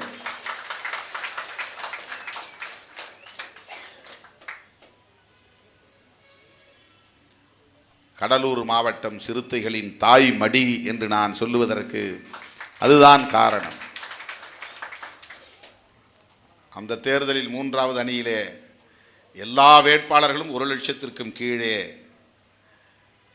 எந்த பின்புலமும் இல்லாமல் கடுமையான வன்முறைகளை தாண்டி, தீ வைப்பு, வெட்டு, குத்து என்கிற வன்முறைகளை எல்லாம் தாண்டி 2,25,000 வாக்குகளை பெற்று அரசியல் அரங்கில் முதல் அடியே அதிர்வை தருகிற அடியாக விடுதலை சிறுத்தைகளின் அடி அமைந்தது. அப்படி அரசியல் அரங்கில், தேர்தல் அரசியல் களத்தில் அடியெடுத்து வைத்து வருகிற 2024 நாம் சந்திக்க போகிற நாடாளுமன்ற பொது தேர்தல் 25 ஆண்டுகளை நிறைவு செய்கிற காலம். அதனால்தான் தேர்தல் அரசியலில் விசிகா வெள்ளி விழா என்று இந்த விழாவை நாம் ஒரு கருப்பொருளாக எடுத்துக்கொண்டோம். என்னுடைய பிறந்த நாள் மணி விழா, நிறைவு விழா அல்லது வைர விழா. 3வது இந்தியா கூட்டணியின் தேர்தல் பரப்புரைக்கான தொடக்க விழா. இந்தியா கூட்டணி தலைவர்கள் நாடாளுமன்ற தேர்தலுக்கான பிரச்சாரத்தை தொடங்குகிற முதல் விழா என்று நாம் அந்த விழாவை முப்பெரும் விழாவாக அறிவித்தோம். இந்த 3ம் கருப்பொருள். ஆனால் அடிப்படையான கருப்பொருள் என்பது ஜனநாயகத்தை பாதுகாப்பதுதான். இங்கே ஒரு யுத்தம் நடக்கிறது, கருத்தியல் யுத்தம் நடக்கிறது, கொள்கை யுத்தம் நடக்கிறது, கோட்பாட்டு யுத்தம் நடக்கிறது. ஒரு புறம் வலதுசாரிகள், இன்னொரு புறம் இடதுசாரிகள். நாம் எல்லோரும் இடதுசாரிகள். கம்யூனிஸ்ட் கட்சிகளைத்தான் இடதுசாரிகள் என்று வழக்கமாக சொல்வார்கள். ஆனால் பிஜேபியை எதிர்க்கிற அனைவருமே இடதுசாரிகள் தான். ஆகவே ஒருபுறம் வலதுசாரிகள், வலதுசாரிகள் என்று சொன்னால் பிற்போக்குவாதிகள், பழமைவாதிகள். பிற்போக்குவாதிகள் என்றால் என்ன பொருள்? 2024, 2023, 2022, 2020, 2000, 1900, 1500, 1000 இப்படி போவதுதான் பிற்போக்கு. அந்த காலத்தில் எப்படி இந்த சமூகம் இருந்ததோ அதை நோக்கி போவது. 500 வருடங்களுக்கு பின்னால், அது அப்படித்தான் காலத்தை எழுதுகிற போது அதை பின்னால் தான் எழுதுனா, இப்படி தானே எழுதிட்டு போகிறோம். இதை ஃபார்வேர்ட், முற்போக்காக 23, 24, 25, 2100, 2200 என்று போனால் அது முற்போக்கு கால கணக்கில். பின்னோக்கி போவது என்றால் 2000, 1000, 800, கிபி 500 என்று போய்கொண்டே இருப்பது. ஆகவே பிற்போக்குவாதிகள் என்றால் 1000 ஆண்டுகளுக்கு பின்னால் அல்லது முன்னால், 1000 ஆண்டுகளுக்கு முன்னால் இந்த சமூகம் எப்படி இருந்ததோ அப்படிப்பட்ட சமூகத்தை கட்டமைக்க வேண்டும் என்று நம்புகிறவர்கள். கேட்டால் அந்த காலத்தில் அப்படித்தான் சமூகம் இருந்தது, அதுதான் சமூக ஒழுங்கோடு இருந்தது, அதுதான் இங்கே அமைதியான ஒரு வாழ்க்கையை தந்தது என்று அவர்கள் நம்புகிறார்கள். அப்போது எப்படி இருந்தது சமூகம்? கல்வி இல்லாத சமூகம். அனைவரும் படிக்க முடியாது, குறிப்பிட்ட ஒரு சமூக பிரிவினர் மட்டும்தான் படிக்க முடியும். 100 விழுக்காடு பெண்கள் படிக்க முடியாது. 100 விழுக்காடு பெண்கள், எல்லா சாதியை சார்ந்த பெண்களும் ஆண்களின் இச்சை பொருளாக கருதப்பட்ட காலம். அதுதான் பிற்போக்கு காலம். அப்படிப்பட்ட கருத்திலே நம்பிக்கை உள்ளவர்கள், புராணங்களை நம்புகிறவர்கள், கட்டுக்கதைகளை நம்புகிறவர்கள், புராண கதைகளையே வரலாறாக நினைப்பவர்கள், வரலாறாக திரித்து சொல்லக்கூடியவர்கள். புராணம் வேறு, வரலாறு வேறு. வரலாற்று காலம் வேறு, புராண காலம் வேறு. இதிகாசத்தில் சொல்லப்படுகிற கதைகள் வேறு, வரலாற்றில் நாம் படிக்கிற உண்மைகள் வேறு. ஆனால் இந்த பிற்போக்குவாதிகள், வலதுசாரிகள் புராணங்களையே வரலாறாக பேசுவார்கள். புராண காலத்து வாழ்க்கையே மீண்டும் வேண்டும் என்று வற்புறுத்துவார்கள். அவர்கள் வலதுசாரிகள். நாம் இன்றைக்கு வளர்ந்திருக்கிற அறிவியலோடு சமூகம் இணைந்து வாழ வேண்டும், இயைந்து வாழ வேண்டும். இந்த புதிய தொழில்நுட்பத்தோடு மக்கள் தங்களை இணைத்து கொள்ள வேண்டும். அந்த கட்டுக்கதைகளில் இருந்து விடுபட்டு நிஜ வாழ்க்கைக்கு அவர்கள் வர வேண்டும். கற்பனா உலகத்தில் இருக்கக்கூடாது. நான் சின்ன பிள்ளையா இருக்கிற நேரத்தில் மழை பெய்கிற போது வானத்தில் இடி இடிக்கும். அப்போ இடி இடிக்கிற நேரத்தில் பக்கத்தில் இருக்க சொல்லி அர்ஜுனா அர்ஜுனான்னு சொல்லுன்னுவாங்க. அர்ஜுனா அர்ஜுனான்னு சொன்னால் தலை மேலே இடி விழாது அப்படி. ஏன் யாருப்பா அவர் அர்ஜுனான்னு கேட்டேன். உண்மையிலே இது நடந்த கான்வர்சேஷனு. நான் ஆத்தோரத்தில் நின்றுக்கும் போது என் கூட வந்து 2 தம்பிங்க சொல்ல சொன்னாங்க. நானும் அர்ஜுனா அர்ஜுனான்னு சொன்னேன். அவர் மேலே மேகத்துக்கு மேலே போய்கிட்டு இருக்கிறாரு. அவர் நடந்து போகிறது தான் அப்போ சத்தம் கேட்குது. அவர் நடந்து போகிறாரு, படையோடு போகிறாரு. அப்படி படையோடு போகும்போது தான் அந்த சத்தம் கேட்குது. அவர் பேரை சொன்னால் நம்மளை அவர் காப்பாற்றிடுவார். இப்படி ஒரு நம்பிக்கை. அர்ஜுனா அர்ஜுனான்னு சொன்னாக்க இடி நம்ம மேலே விழாதுன்னு. இந்த மேகத்துக்கு மேலே அர்ஜுனன் போய்கிட்டு இருக்கிறாருன்னு நம்பிக்கிட்டு இருந்த காலம், புராணத்தின் மீதான நம்பிக்கை வைத்திருந்த காலம். இப்போ மேகத்துக்கு மேலே நான் ஃப்ளைட்டில் போய்கிட்டு இருக்கிறேன். அந்த ஃப்ளைட்டில் போகும்போது எங்கேயாவது அர்ஜுனன் வராரான்னு பார்த்துருக்குறேன். எங்கடா காணும் அந்த அர்ஜுனன். மேகத்துக்கு மேலே 30,000 அடி உயரத்தில் ஃப்ளைட்டு பறக்குது. இது விஞ்ஞான காலம். ஃப்ளைட்டு போகுது. ஃப்ளைட்டு போகிறதுங்கிறது உண்மை. ஆனால் அர்ஜுனன் போனான்னு நம்ம நம்பின காலம், அது புராண கதைகள் நம்ம அண்டையில் மூளையில் ஏற்றி வைக்கப்பட்டிருந்த காலம். அதான் விஞ்ஞானத்துக்கும் புராணத்துக்கும் உள்ள வேறுபாடு. அம்பேத்கர் பிறந்தார், வாழ்ந்தார், மக்களுக்காக பாடாற்றினார் என்பது வரலாறு.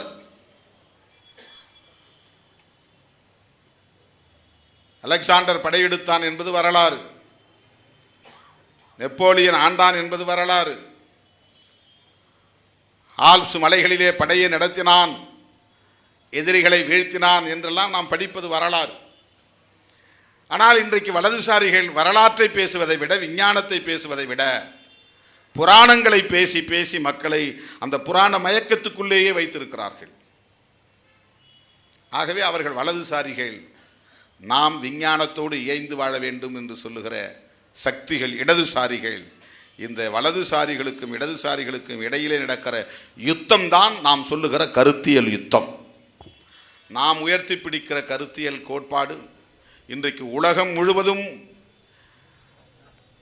மன்னராட்சி காலம் மறைந்து குடியாட்சி காலம் மலர்ந்திருக்கிற நிலையில் 1-2 நாடுகள் தான் மன்னராட்சி முறை இருக்குது. அதில் இப்போ மன்னராட்சியோடு இணைந்த ஜனநாயகம் என்கிற பெயரில் தான் அராபிய நாடுகளில், இன்னும் 1-2 நாடுகளில் அந்த கான்ஸ்டிடியூஷன் வடிவமைக்கப்பட்டிருக்கிறது. உலகத்தில் உள்ள பெரும்பாலான நாடுகள், ஒரு சில நாடுகளை தவிர எல்லோரும் ஜனநாயகத்தை ஏற்றுக்கொண்டார்கள், குடியாட்சி முறையை ஏற்றுக்கொண்டார்கள். குடி என்றால் மக்களை குறிக்கிற சொல், குடியாட்சி என்றால் மக்களாட்சி என்று பொருள். மக்கள் எப்படி ஆள முடியும்? மக்கள் அவ்வளவு பேரும் போய் நாடாளுமன்றத்தில் உட்கார முடியாது. அதனால் மக்கள் தங்கள் பிரதிநிதிகளை அனுப்பி ஆளுகிறார்கள். நாட்டை ஆளுகிற மன்றத்தில் அமர்வதால் நாடாளுமன்ற உறுப்பினர், சட்டத்தை இயற்றக்கூடிய உறுப்பினர்.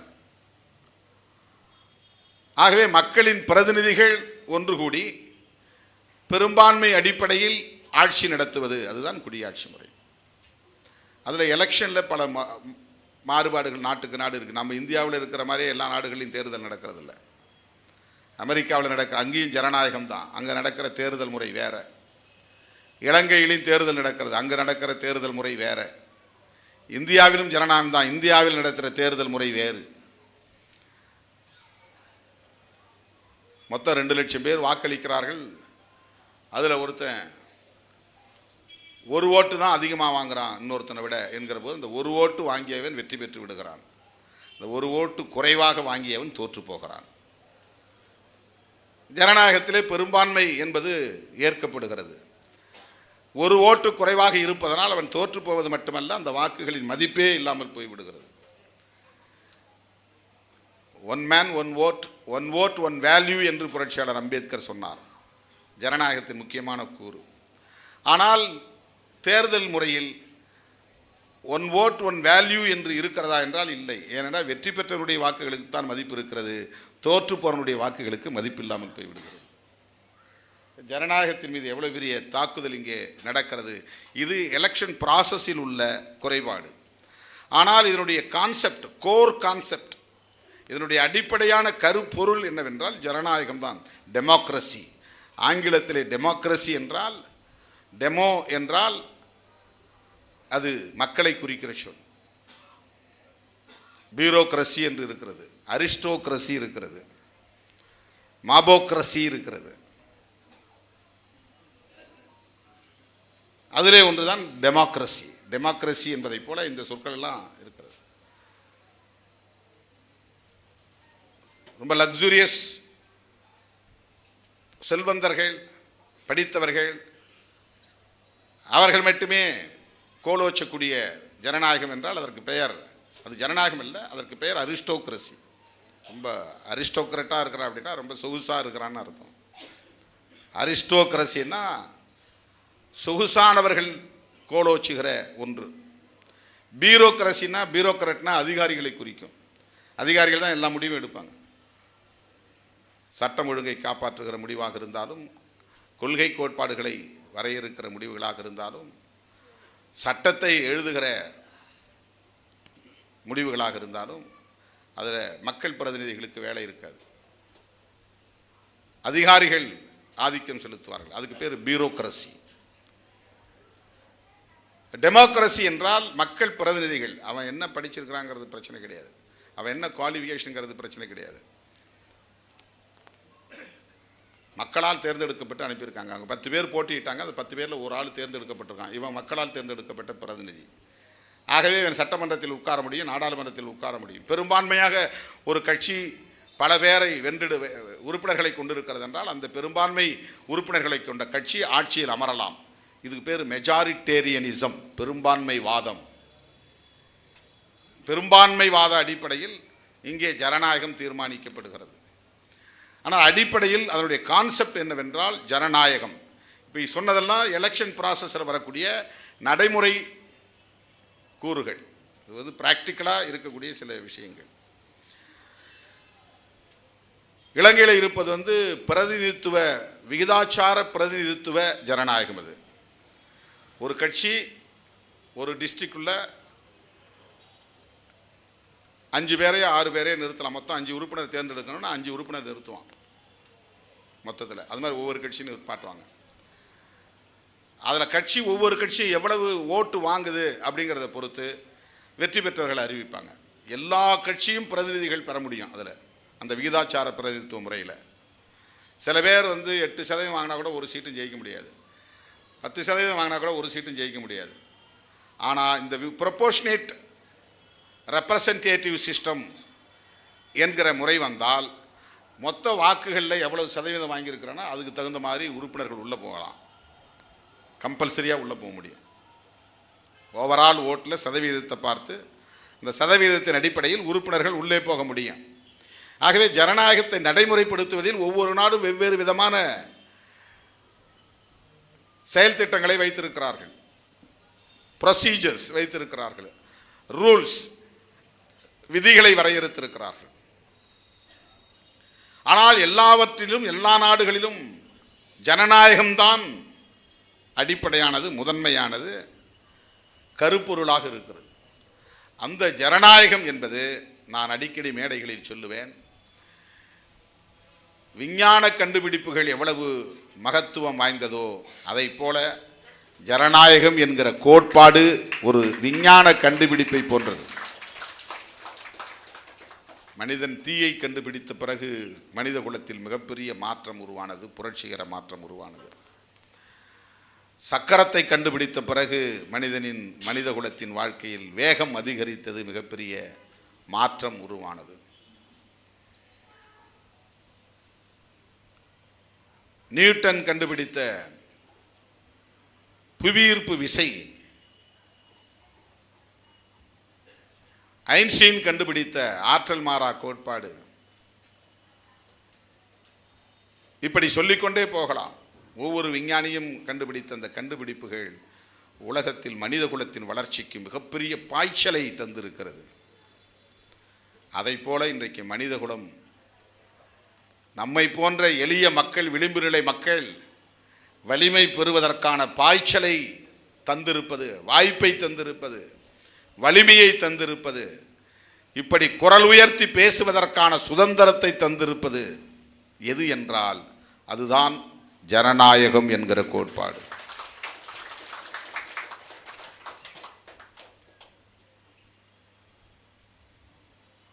மகத்தான கோட்பாடு, அது மாபெரும் தத்துவம்.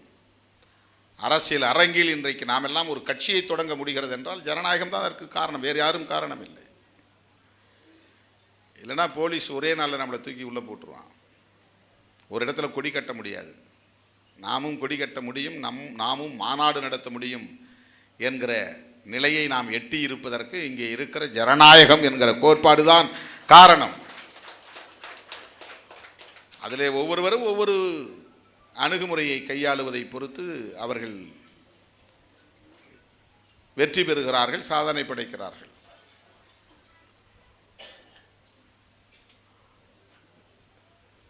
கையாளுகிற உத்திகளை பொறுத்துதான், உள்வாங்கி இருக்கிற கோட்பாடுகள் எவ்வளவு முக்கியத்துவம் வாய்ந்ததோ அதை போல வெற்றிக்கு கையாளுகிற உத்தி தான் மிக முக்கியமானது. ஸ்ட்ராட்டஜி, எந்த காலத்தில் எந்த முடிவை எடுக்கணும், எப்படிப்பட்ட முடிவை எடுக்கணும்,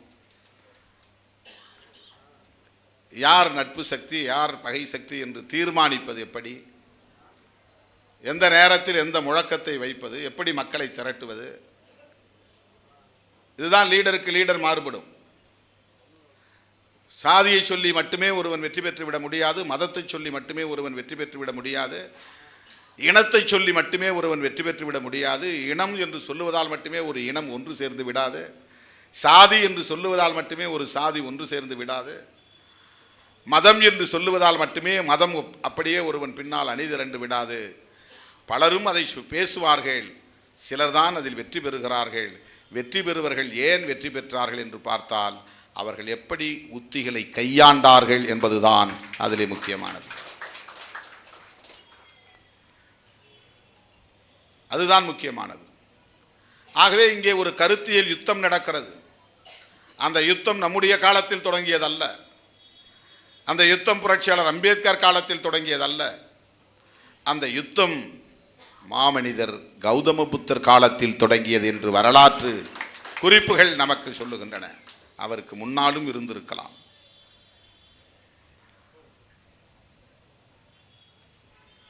அவர் பார்ப்பனிய ஆதிக்கத்தை எதிர்த்துதான் தனது போதனைகளை முன்னெடுத்தார், கருத்தியல் யுத்தத்தை தொடங்கி வைத்தார். அவருடைய காலத்தில் புராண நம்பிக்கைகள்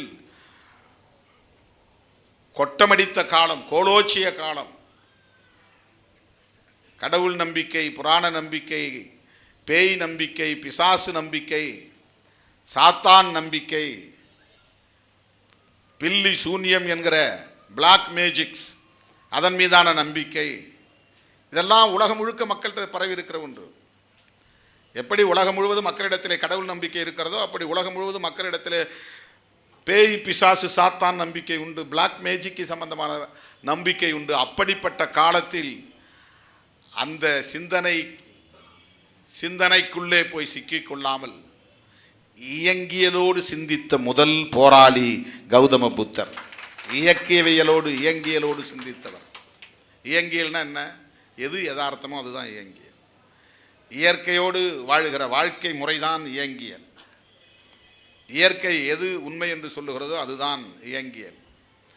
ஒரு முறை கௌதம புத்தரிடத்திலே போய் அவரை எதிர்த்து வாதாடுவதற்கு ஒரு பார்ப்பனிய சமூகத்தை சார்ந்த பண்டிதரை அனுப்பியிருக்கிறார்கள். ஒருவனை, பெரிய பாண்டித்தியம் உள்ளவன், வேதங்களில் புராணங்களில் பெரிய நம்பிக்கை உள்ளவன். போய் கௌதம புத்தர்கிட்ட போய் அவன் பேசுகிறான்.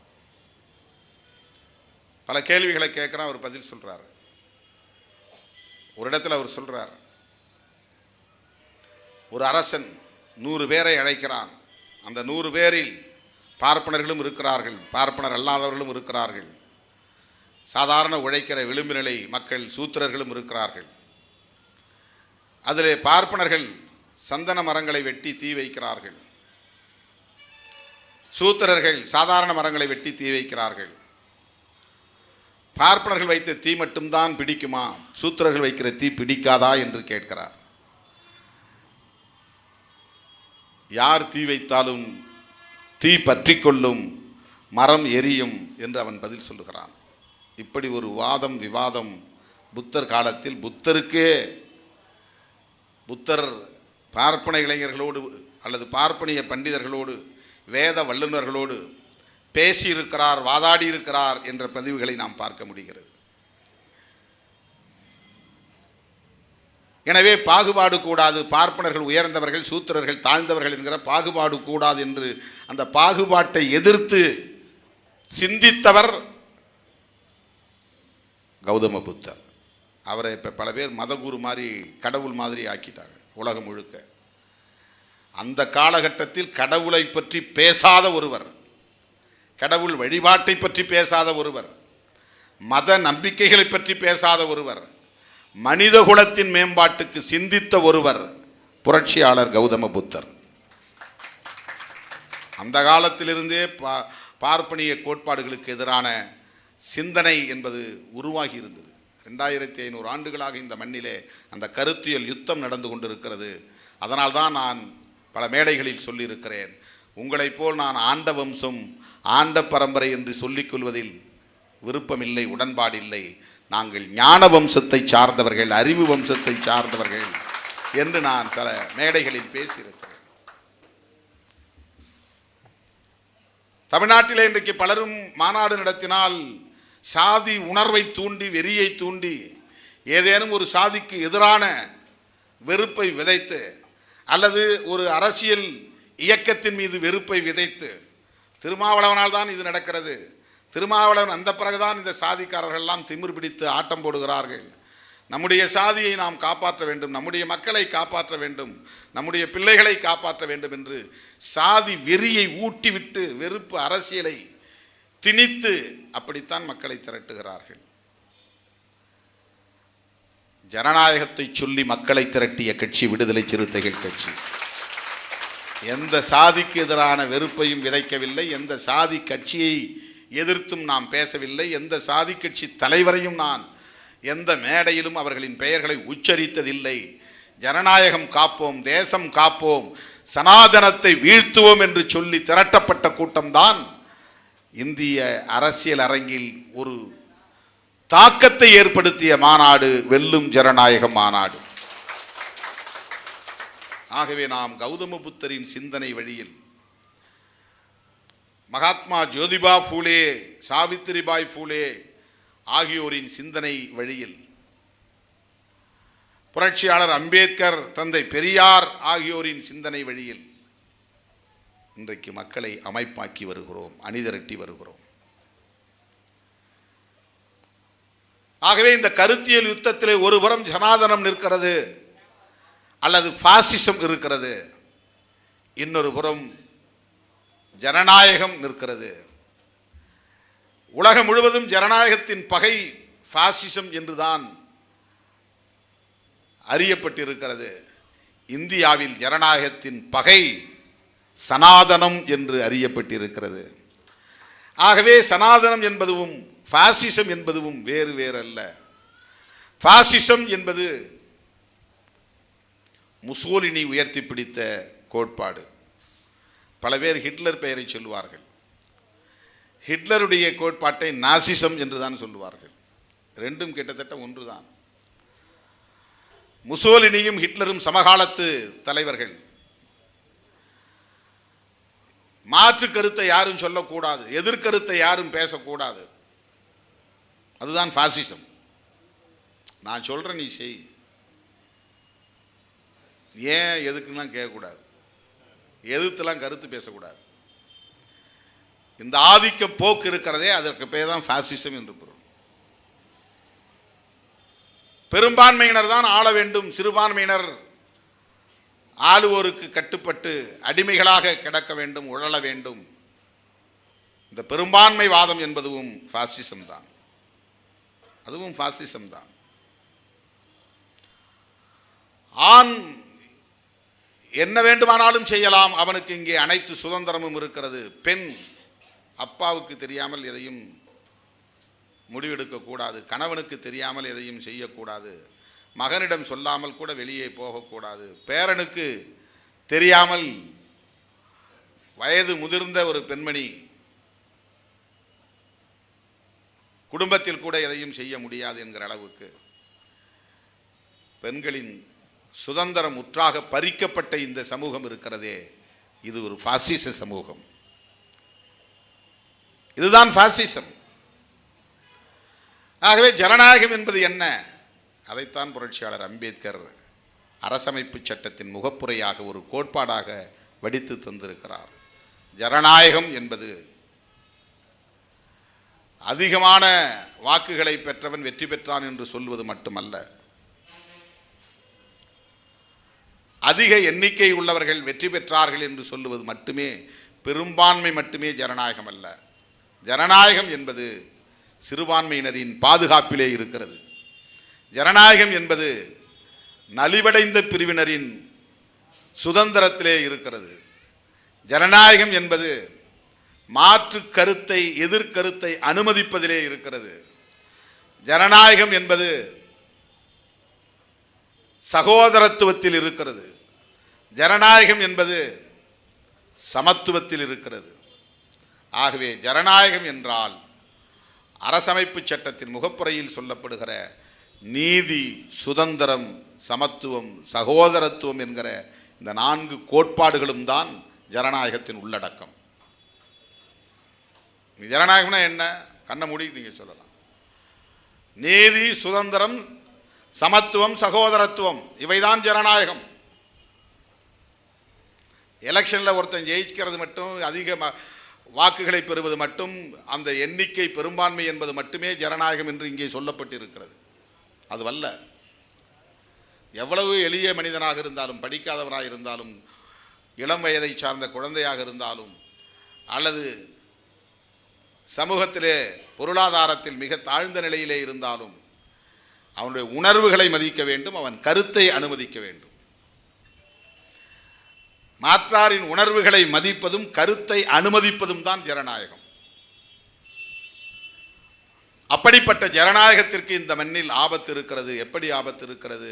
சனாதனத்தின் மூலம் ஆபத்து இருக்கிறது. சனாதனம் எங்கே இருக்கிறது? அது சனாதனத்தை கடைபிடிக்கிறவர்களுக்கு தெரியாது, அதனால் பாதிக்கப்படுகிறவர்களுக்குத்தான் தெரியும். தனி வாழிடத்திலே அக்ரஹாரத்தில் இருப்பவனுக்கு தெரியாது, சேரியிலே இருப்பவனுக்குத்தான் தெரியும். கவிஞர் இன்குலாப் ஒரு முறை கவிதை எழுதினார். பார்ப்பனியத்தின் கொடுமையை அறிந்து கொள்ள நீ பறையனாய் வாழ்ந்து பார் என்று சொன்னார். பார்ப்பனராகவே இருந்து கொண்டு பார்ப்பனியத்தை புரிந்து கொள்ள முடியாது. சாதியவாதியாகவே இருந்து கொண்டு சிந்தித்தால் சாதியத்தின் கொடூரத்தை புரிந்து கொள்ள முடியாது. சனாதன சங்கியாகவே இருந்து கொண்டு சிந்தித்தால் மனு தர்மத்தின் கொடூரத்தை, குரூரத்தை புரிந்து கொள்ள முடியாது.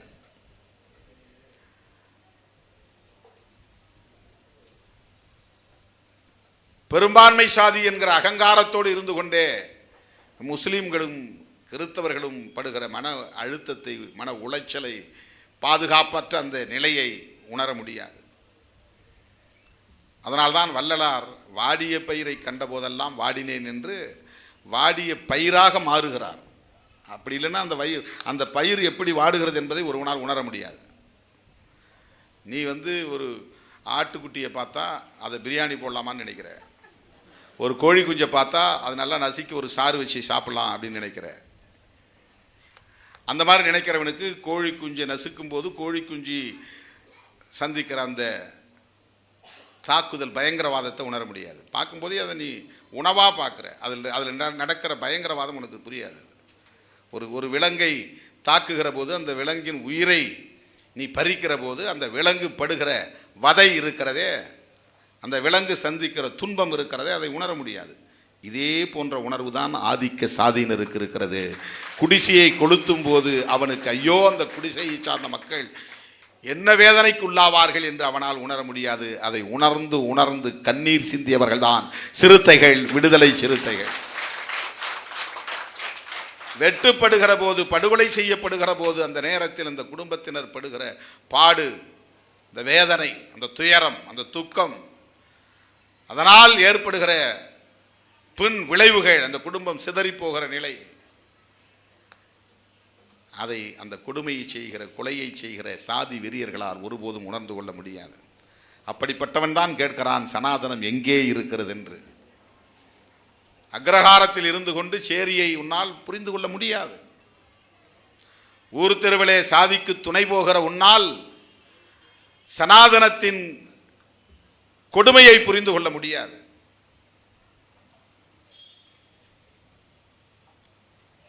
பெரியாரை இன்றைக்கு பலரும் பல வகையில் விமர்சிக்கிறார்கள். ஒவ்வொருவரும் ஒவ்வொரு கோணத்தில் பெரியாரை பார்க்கிறார்கள். அம்பேத்கர் இயக்கங்கள் எல்லாம் பெரியாரை ஓபிசிக்கான தலைவர் என்றுதான் பார்த்து கொண்டிருந்தார்கள் சிறுத்தைகள் வருகிற வரையில். எந்த அம்பேத்கர் இயக்கத்தின் துண்டறிக்கைகளும் பெரியார் படம் போடுவதில்லை. ஏனென்றால் பெரியார் பிசி தலைவர், அவர் எஸ்சிக்கான தலைவர் இல்லை என்ற ஒரு பார்வை இருந்தது. அதை உடைத்த முதல் இயக்கம் விடுதலை சிறுத்தைகள் கட்சி. 1990 நான் முதலாக விடுதலை சிறுத்தைகளின் துண்டறிக்கையில் பெரியார் படத்தையும் போட்டபோது அம்பேத்கர் இயக்கத்தை சார்ந்த பல தோழர்கள் என்னிடத்திலே கடுமையாக விவாதித்தார்கள்.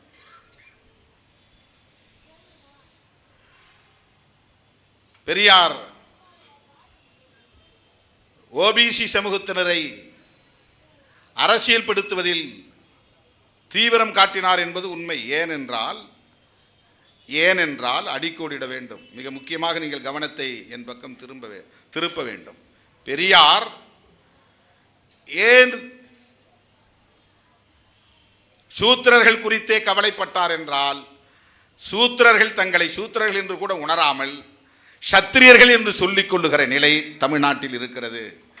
சூத்திரர்கள் என்று சொல்லிக் கொண்டாலும் சத்திரியர்கள் என்று சொல்லிக் கொண்டாலும் பார்ப்பனர்களின் அடிமைகள் என்று ஒத்துக்கொள்ளுவதாகத்தான் அதற்கு முழு நேரத்தையும் செலவழித்தார், முழு வாழ்க்கையையும் ஒப்படைத்தார்.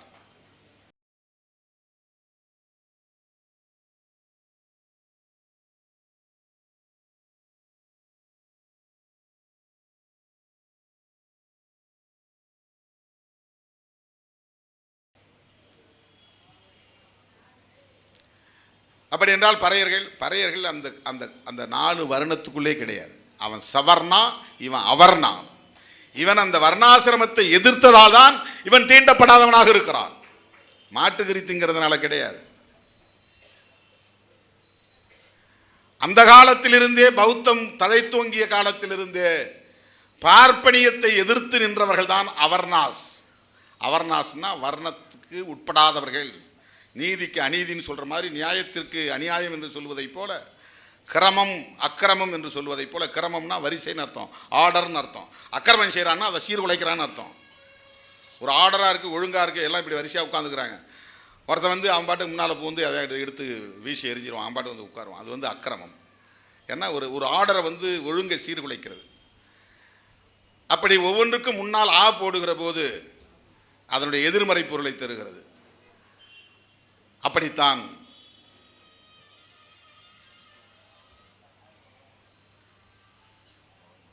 அவர்ணாஸ், அவங்களுக்கு பேர் சவர்ணா. வர்ணாசிரம கொள்கையை ஏற்றுக்கொண்டவர்கள் சவர்ணா இந்துக்கள்.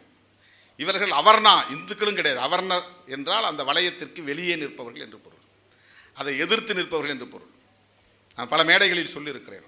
அவர்கள் 4 பேர் நிற்கிற போது அந்த 4 பேரை எதிர்த்து நிற்கிறவன் தலித், 4 பேருக்கு கீழே கிடப்பவன் தலித் அல்ல. இந்த பார்வையே தவறு. இவன் 5ஆம் சாதிங்கிற 5ஆம் சாதின்னு ஒரு சாதி கிடையாது. 5வது வர்ணன் ஒரு வர்ணம் கிடையாது. 5வது வர்ணம் இருந்தால் பஞ்ச வர்ணம்னு சொல்லுவாங்க. சதுர் வர்ணம் தான் அதுக்கு பேர். சதுர் வர்ணம், சதுர்னா 4, அதனால தான் சதுரம்னு சொல்கிறோம். 4 பக்கம் இருக்கிறதுனால தான் சதுரம்னு சொல்கிறோம். சதுர் என்றால் 4 வடமொழியில். சதுர் வர்ணம் அது சவர்ணம். அந்த வர்ணாசிரம கொள்கையை ஏற்றுக்கொண்டவன், பார்ப்பனர்களை தங்களை எஜமானாக ஏற்றுக்கொண்ட 2வது நிலையில் இருப்பவன் க்ஷத்திரியன். பார்ப்பனர்களை தன்னுடைய எஜமானாக ஏற்றுக்கொண்டு 3வது அடுக்கிலே இருப்பவன் வைசியன். இந்த 3 பேருமே என்னுடைய எஜமானர்கள் என்று ஏற்றுக்கொண்டிருப்பவன் 4வது நிலையிலே இருப்பவன். அவன்தான் அடிநிலையிலே இருப்பவன், அவன்தான் கடைநிலையிலே இருப்பவன், அவன்தான் இந்த 3 பேருக்கும் சேவை செய்யக்கூடியவன். அவனுக்கு பெயர் தான் சூத்திரன். அப்ப இவங்க யார்? அதான் பெரியார் சொன்னார், அவனுங்கெல்லாம் பிரம்மனுடைய முகத்திலையும் தோல்லையும் தொடையிலையும் காலிலையும் பிறந்தவர்கள் என்று புராணம் சொல்லுகிறது. இவர்கள் இயற்கை முறைப்படி பிறந்தவர்கள். தாய் தந்தைக்கு எந்த வழிமுறைப்படி பிறக்க வேண்டுமோ அந்த வழிமுறைப்படி பிறந்திருக்கிறார்கள். பிரம்மனின் தொடையிலிருந்து பிறக்கவில்லை. இவர்கள் பிரம்மன் என்கிற ஆண் கடவுளின் பாதத்திலிருந்து பிறக்கவில்லை. அதுவே இயற்கைக்கு முரணாக இருப்பார். ஆண் ஒரு பிறப்புக்குரிய மூலமாக இருக்க முடியுமே தெரியும், அவனே பிறப்பிக்கக்கூடியவன் கிடையாது. பெட்பு என்றால் பிறப்பை குறிப்பது, அதிலிருந்து வந்தது தான் பெட்பு என்கிற பெண் என்கிற சொல். பேணுதல், பிறப்பித்தல், பேணுதல் என்கிற கடமைகளை செய்வதால் தான் பெண் என்ற சொல் வருகிறது. ஆண் பிறப்புக்கு காரணமாக இருக்கிறானே தவிர, இணை சக்தியாக இருக்கிறானே தவிர அவன் பிறப்பிப்பவன் அல்ல. ஆனால் இந்த கதை, இந்த புராணம் பிரம்மன் மூலமாக சொல்லப்படுகிறது. அதுக்கு இப்போது அவர்கள் வேறு வேறு விளக்கம் தருகிறார்கள். அவர் அப்படி சொல்ல, இப்படி சொல்ல, இப்படி தான் சொல்லியிருக்கிறார். ஆனால் உன்னுடைய வேதம் மனித குலத்தை இப்படி பாகுபடுத்தி வைத்திருக்கிறது. வர்ணாசிரம தர்மத்தை நிலைப்படுத்தி வைத்திருக்கிறது. அந்த வர்ணாசிரம தர்மத்தை விளக்குவது தான் மனு தர்மம் என்பது. அதை விளக்கக்கூடிய ஒரு நூல் தான், ஒரு சட்ட நூல் தான் மனு தர்மம் என்பது, மனு நெறி என்பது. ஆகவே அவர்களை எதிர்த்து நிற்பவர்கள் தான் அவர்ணாஸ் என்கிற தலித்துகள். எனவே தான் இவங்கிட்ட அவர்ணா கிட்ட போய் நின்று வேலை செய்ய வேண்டிய தேவையில்லை. நான் கூட பல மேடையில் சொல்லுவேன், நீங்கள் சமூக நீதியை பேசக்கூடியவர்கள், சமத்துவத்தை பேசக்கூடியவர்கள், சாதி ஒழிப்பை பேசக்கூடியவர்கள், ஏன் தலித் தெருவுக்கு வரீங்க, ஊர் தெருவில் போய் பேசுங்க என்று நான் சொல்லுவேன். எல்லாம் புரட்சியை பேசக்கூடியவர்கள் பூரா எஸ்சி தெருவில் நின்று தான் பேசுவாங்க. ஊர் தெருவில் போய் நின்று பேசினா முதல்ல அவன் குடும்பத்துக்குள்ளே இருந்து சண்டை போட வேண்டியது வரும். அவன் அப்பன்ட்ட சண்டை போடணும், அம்மாவிட்ட சண்டை போடணும், அண்ணன் தம்பிக்கிட்ட சண்டை போடணும். அந்த சண்டை வேண்டான்னு தான் அவன் நேராக வெளியே விடுதலை சிறுத்தைகள் பேசுகிற இடத்தில் நின்று பேசுகிற நிலை வருகிறது. இந்தியா முழுக்க இது, நான் தமிழ்நாட்டுக்கு மட்டும் சொல்லலை, இந்தியா முழுக்க. ஆகவே தந்தை பெரியார் அவர்கள் சூத்திரர்களை அரசியல்படுத்தி அவர்களை ஒரு அமைப்பாக்கி பார்ப்பன ஆதிக்கத்திலிருந்து அவர்களை மீட்டெடுக்க வேண்டும். இது பெரியார் காலத்துக்கு முன்பே நடந்தது. பண்டிதர் அயோத்திதாசர் பெரியாருக்கு மூத்தவர். அவர் ஏன் திராவிடருங்கிற சொல்ல கையாண்டார்னா, திராவிடருங்கிற சொல் ஏதோ பெரியாரால் தான் இங்கே கையாளப்பட்டது என்று பெரியாரை பல பேர் குறிவைத்து கடுமையாக விமர்சிக்கிறார்கள்.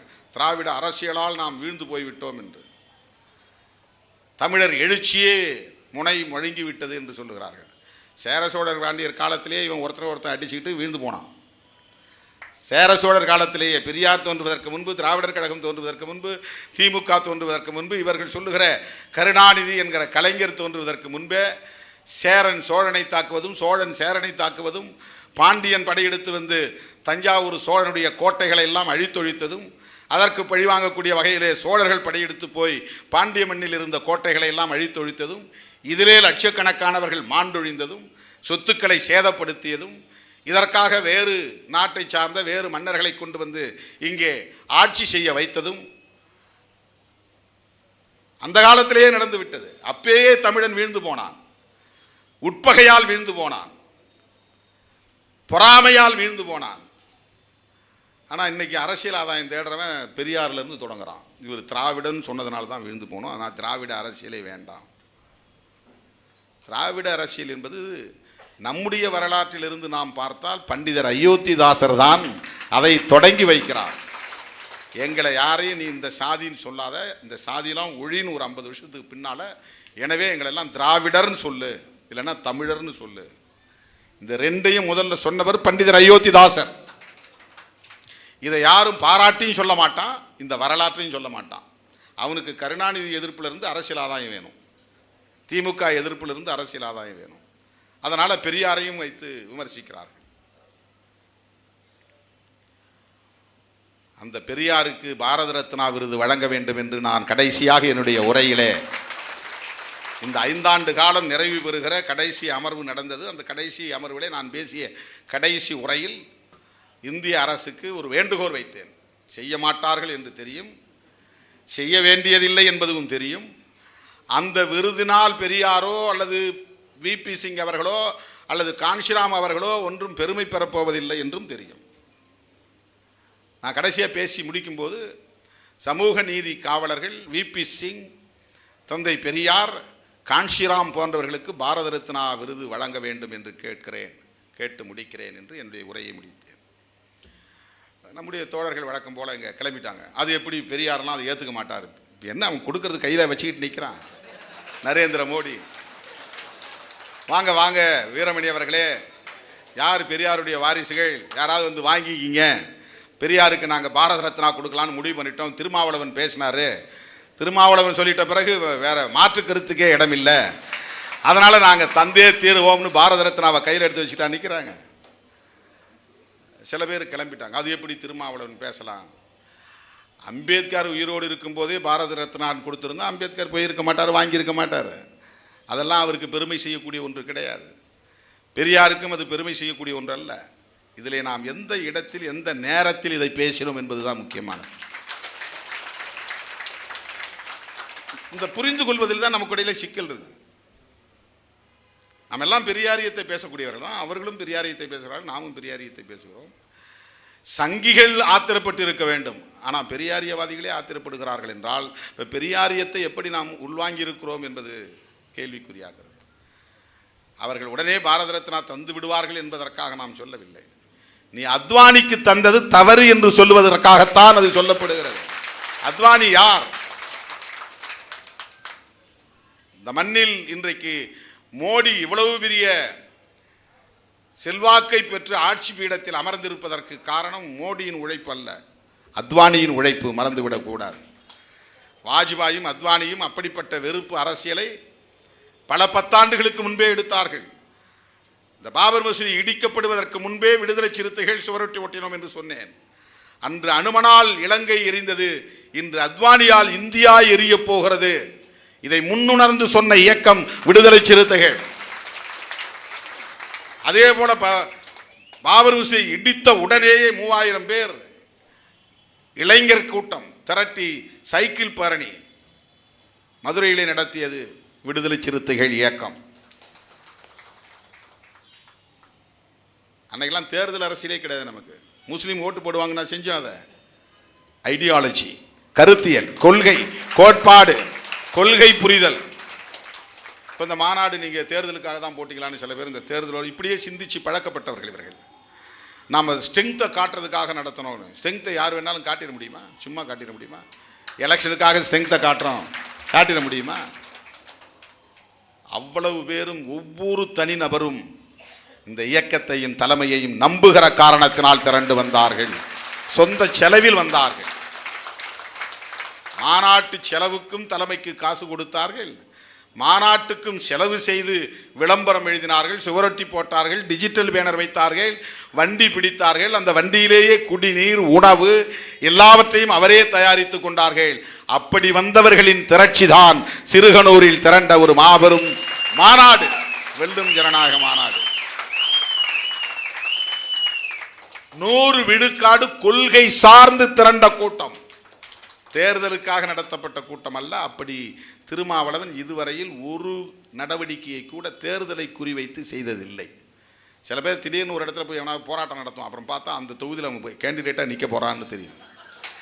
அவன் 1 வருஷத்துக்கு 2 வருஷத்துக்கு பின்னால் அவன் கேண்டிடேட்டாக நிற்க போகிறதுக்கு இப்போவே போய் அங்கே போராட்டம், மக்கள் பிரச்சனை, உடனே ஒரு மறியல், ஒரு ஷோ, ஒரு மீடியாவில் ஒரு பேட்டி, அவன் பிளான் பண்ணி அவன் கேண்டிடேச்சர் வேட்பாளராக நிற்க போகிறதுனால அதை செய்வான். ஆந்திராவுக்கு நான் போகிறேன், வேட்பாளராக நிற்க போகிறேன். தெலுங்கானாவுக்கு நான் போகிறேன், வேட்பாளராக நிற்க போகிறேன். 7-8 வருஷத்துக்கு முன்னால் அல்லது 10 வருஷத்துக்கு முன்னால் ஸ்ரீகாக்குளம் என்கிற இடத்துல லட்சுமிப்பேட்டையில் விடிய காலையில் புகுந்து சாதி வெறியர்கள் தாக்கியதில் 5 பேர் கொல்லப்பட்டார்கள். அடுத்த நாளே பயணம் செய்து நாங்கள் அந்த ஊரை போய் பார்த்தோம், அந்த மக்களை பார்த்தோம், அந்த மக்களை சந்தித்தோம், பாதிக்கப்பட்டவர்களை போய் மருத்துவமனையில் சந்தித்தோம், கண்டித்து ஆர்ப்பாட்டம் நடத்தினோம். அங்கே மாலா மகாநாடு என்கிற ஒரு அமைப்பு நடத்திய கண்டன பொதுக்கூட்டத்தில் கலந்து கொண்டு நான் பேசிவிட்டு வந்தேன். ஸ்ரீகாக்குளம் நாடாளுமன்ற தொகுதியில் நான் போய் போட்டியிடப் போகிறேனா? ஆனால் இங்கே அப்படி தான் சிந்திச்சு பழகிருக்கிறாங்க. இவன் இப்படி போகிறான்னா அங்கே ஏதோ ஒரு நோக்கம் இருக்கும். மாநாடு நடத்துகிறான்னா ஏதோ ஸ்ட்ரென்த்து காட்டுறான். எதுக்கு ஸ்ட்ரென்த்து காட்டுறோம்? ஸ்ட்ரென்த்து காட்டாமலே 2 தொகுதியை வாங்கியிருக்கிறோமே ஏற்கனவே. இதுவரையில் நாங்கள் தனித்து போட்டியிடவே இல்லையே. இதுவே தமிழ்நாட்டில் விடுதலை சிறுத்தைகள் செய்திருக்கிற ஒரு மாபெரும் புரட்சி. இந்த கோணத்தில் எவனும் பேச மாட்டான், இந்த கோணத்தில் எவனும் நம்மை பாராட்ட மாட்டான். இதே யாராவது ஒரு நடிகன் வந்து இப்படி நின்றுருந்தா ஆகா ஓஹோ தோல்ல தூக்கி வைத்துக் கொண்டு அடுத்த முதலமைச்சர் இவர்தான் அப்படின்னு ஒரு 15 நாள் பேசியிருப்பான் டிபேட். ஒரு பையன் இதை பற்றி பேசல, வாயை திறக்கல. அப்படி காட்டிட்டா திருமாவளவனுக்கு ஓஹோன்னு ஒரு அங்கீகாரம் கிடைச்சிடும். இப்போ நாங்கள் உங்களை பற்றி டிவியே நான் பார்க்குறதே கிடையாது, பேப்பரை நான் படிக்கிறதே கிடையாது, டிவியில் செய்தி போடுன்னு நான் சொல்கிறதே கிடையாது, பேப்பரில் செய்தி போடுன்னு சொல்கிற எல்லாம் எங்களுக்கு சோஷியல் பிளாட்ஃபார்ம் இயற்கையே உருவாக்கி கொடுத்துருக்கு. இயற்கையை உருவாக்கி கொடுக்கிறது. சோஷியல் மீடியாங்கிற பிளாட்ஃபார்முக்குள்ளே போகுது. இன்னைக்கு உன்னால் மறைக்க முடியல, என்ன மறைச்சிருப்பாங்க. சோஷியல் மீடியா இல்லைன்னா ஒரு டிவி காட்டியிருக்க மாட்டாங்க, ஒரு பேப்பரில் போட்டு எவ்வளவு தான் நீ பண்ணாலும் நமக்கு 2 காலம் தான் ஒதுக்குவோம் ஒரு பத்திரிக்கையில். அது 8வது பக்கத்தில் 10வது பக்கத்தில் தான். ஒரு நாள் கூட முதல் பக்கத்தில் ஒரு கலர் வண்ண புகைப்படம் வச்சு ஒரு 4 காலத்தில் செய்தி போட்டாங்கன்னா கிடையவே கிடையாது.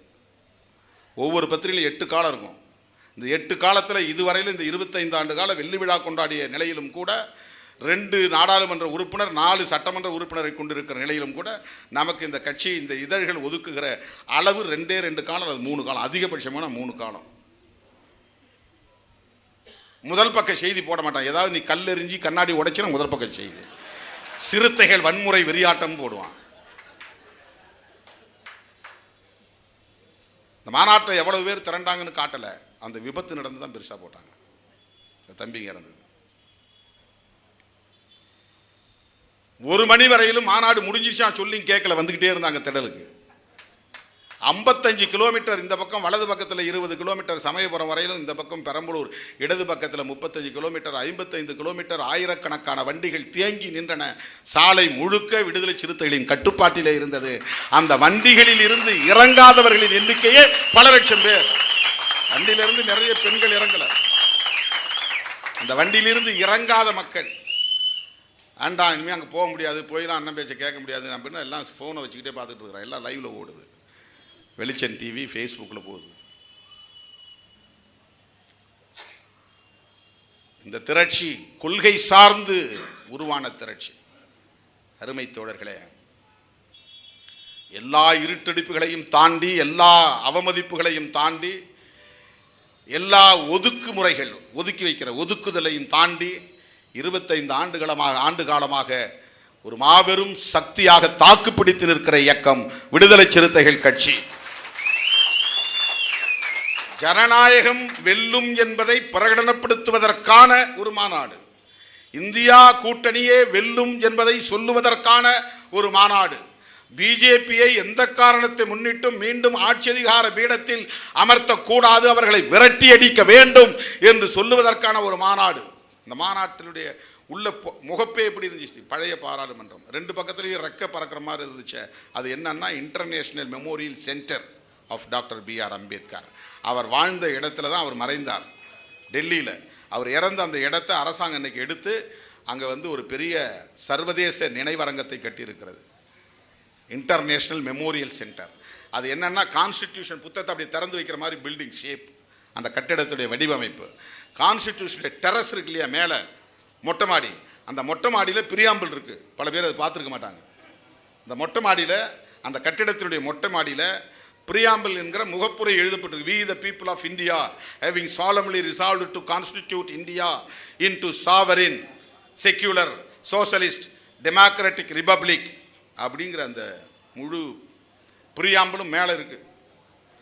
ஹிந்தியில் ஒரு பக்கம், இங்கிலீஷில் ஒரு பக்கம்.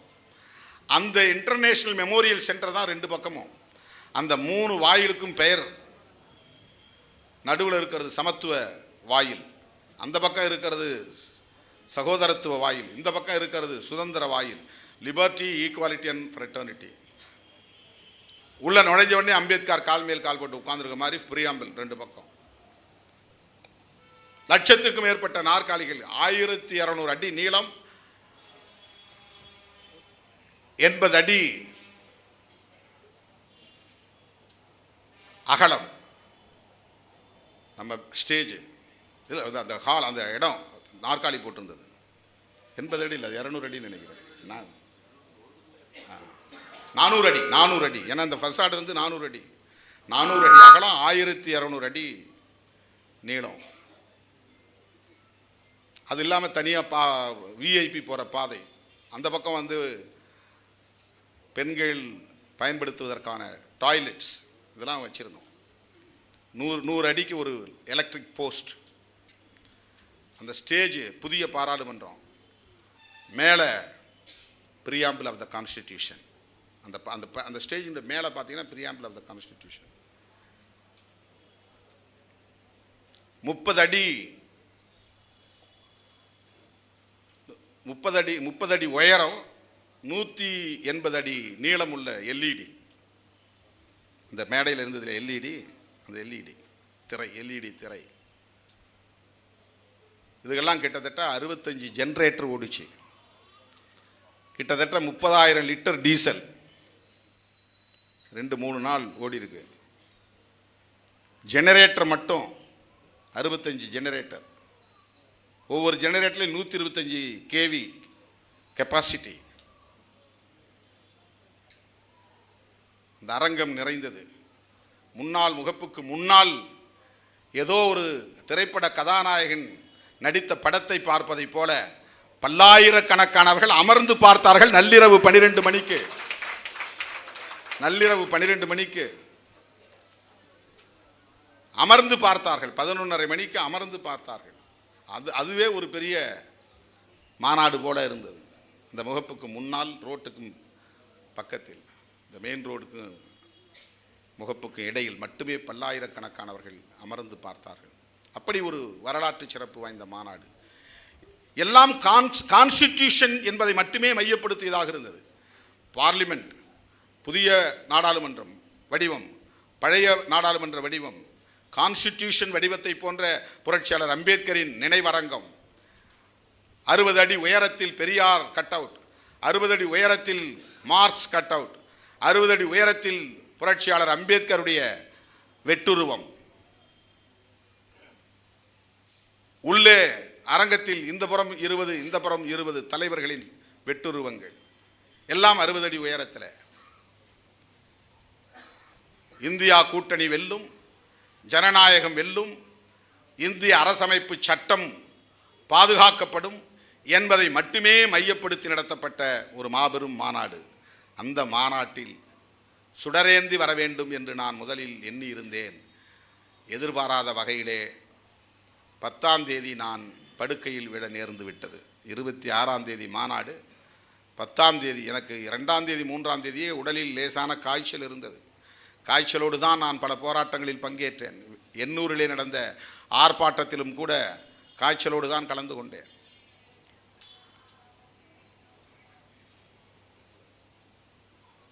பத்தாம் தேதி மருத்துவமனையில் நான் போய் கிடந்தேன். பல பேருக்கு தெரியாது, நான் எங்கே போனேன்னு தெரியாது.